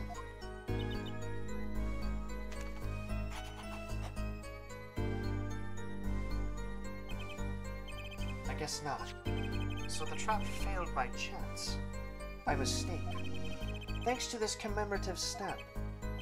Quite the close call. It was after that job that we moved to the current studio. You mean you moved to where the current Drew studio is? Yes, we saw very few people there. I began drawing picture books. The single job had tied them to the criminal underworld. I think Mr. Mission wished to reduce their visibility in the world at large. We had to meet someone for some reason. Father posed as the creator of the work. So that was the real essence of the artistry mission. You did the work and he supplied the face. So, you really didn't know anything, did you? You had no idea how much danger you were in. No. Apparently not. About this commemorative stamp, could you tell us more about it?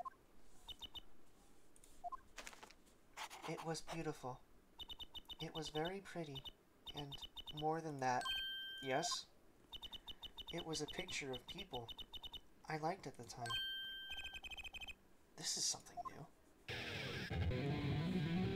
Oh, no. That's the connection. Apparently, we've got some cross-examination yet ahead of us. If you would be so kind as to continue your testimony, Fraulein.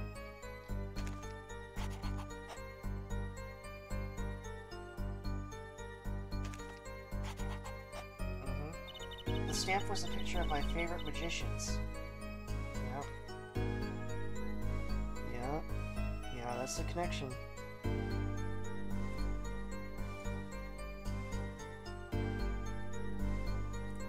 You mean this one? Objection! Those magicians you liked. Was it this bunch?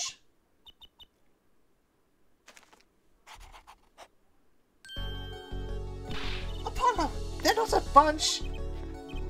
I see. Still, I have to wonder, why include a commemorative stamp like that in a business letter? Good question. How is this getting caught underneath this? It really shouldn't. It's a phantom wire or something. It's like getting caught underneath the wheel every time. I don't know why. Good question. Well, pretty stamps are always better, and you can't beat true grammarly, but The whole murder plan was a failure because of it. Ironic, don't you think? Prosecutor Gavin? Prosecutor Gavin? Grammary. What's with Gavin? Might I ask just one question about this witness? In your testimony just now, you stated this was your first work that was other than a painting.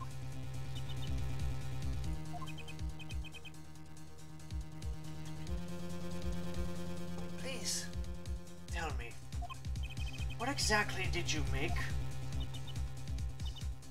Can I ask what? No! Answer the question, now! Eek! Prosecutor Gavin? You're usually not the one whose volume concerns me. Yes, it was unbecoming of me, I apologize. But I must know, please, Miss Bishop, tell me. It was a book. A single page in a book. A book. Please be more specific. It was a handwritten book. Like a diary. No. No! I don't. No! Sorry, that was a fake scream. No!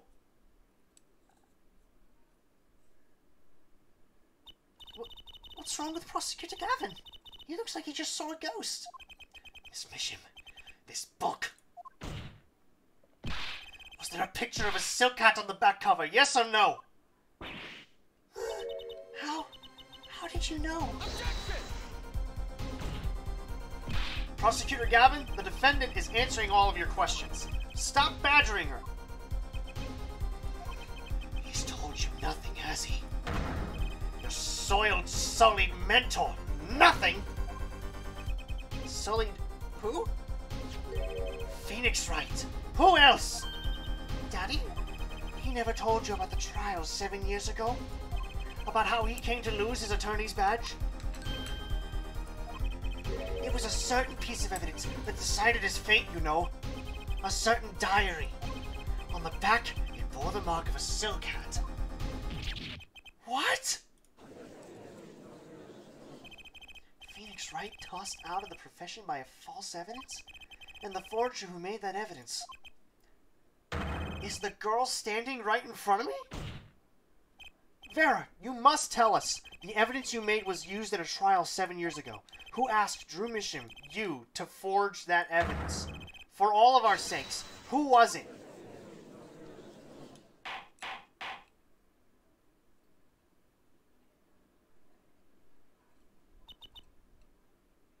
Well, we only met once. You met the client? Well, who was it? It was...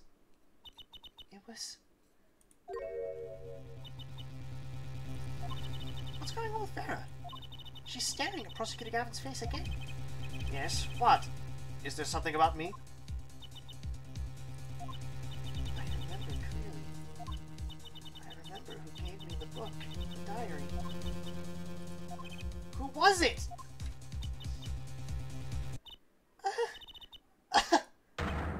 Vera!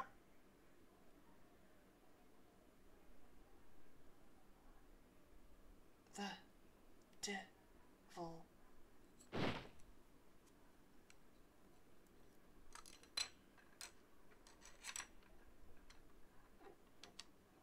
Defendant Vera Misham.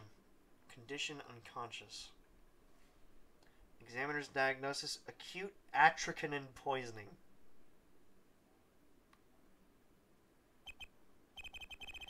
This ends the recording of the trial for the murder of Drew Mission. Vera Mission was, during the trial, poisoned by an unknown assailant. The dosage was just under the lethal amount, sparing the defendant's life. She is currently in intensive care and is to not be disturbed for any reason. A very simple case, at first glance. Until it finally began to show its true colors. The long road to the truth takes us to the record of another trial. Back to the good old days. In some ways, that was the starting point of it all. And that is where we must go. Aww, to find the whole truth. But not this stream, unfortunately. Oh, damn it. How long has that been there? Oh, wait a minute. Yeah, that was the actual one. Well, I could fix it in post. Anyway, that was fun. Wasn't it? I'm gonna save. And, showdown time. I'm gonna save. I lost. It's only a game of poker. A game I've played for a long time. And only lost twice. I'm gonna at least read this first. Who was the first? The man I killed, of course. Oh. It seems I've found the partner I've been looking for all along. Over a game of cards? Why, yes. Over a game of cards.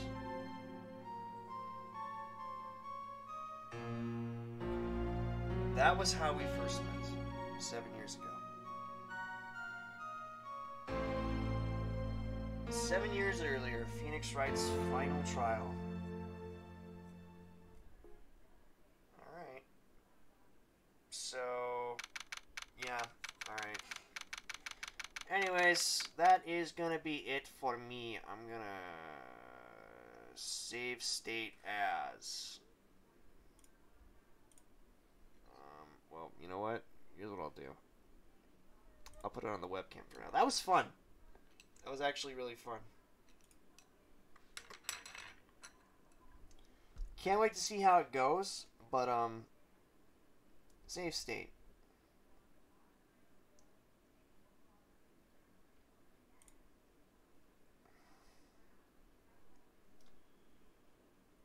But, that's gonna be it for me. So, hey, we did a lot today. We did a lot today. I gotta fix my hat, unfortunately. Anyway, hopefully, now that I am back from hiatus, I will be a little more intuitive as to when I do it. I'm gonna try and see if I can do it next week, but next week I do plan on getting my shot, because I didn't get my second shot, unfortunately, yet. The temple we were supposed to go to get it, closed down its shot thing, so I have to go find another place. Till then, hopefully I'm able to do it, and if not, then, you know, I will try to make some time for it the week after, hopefully.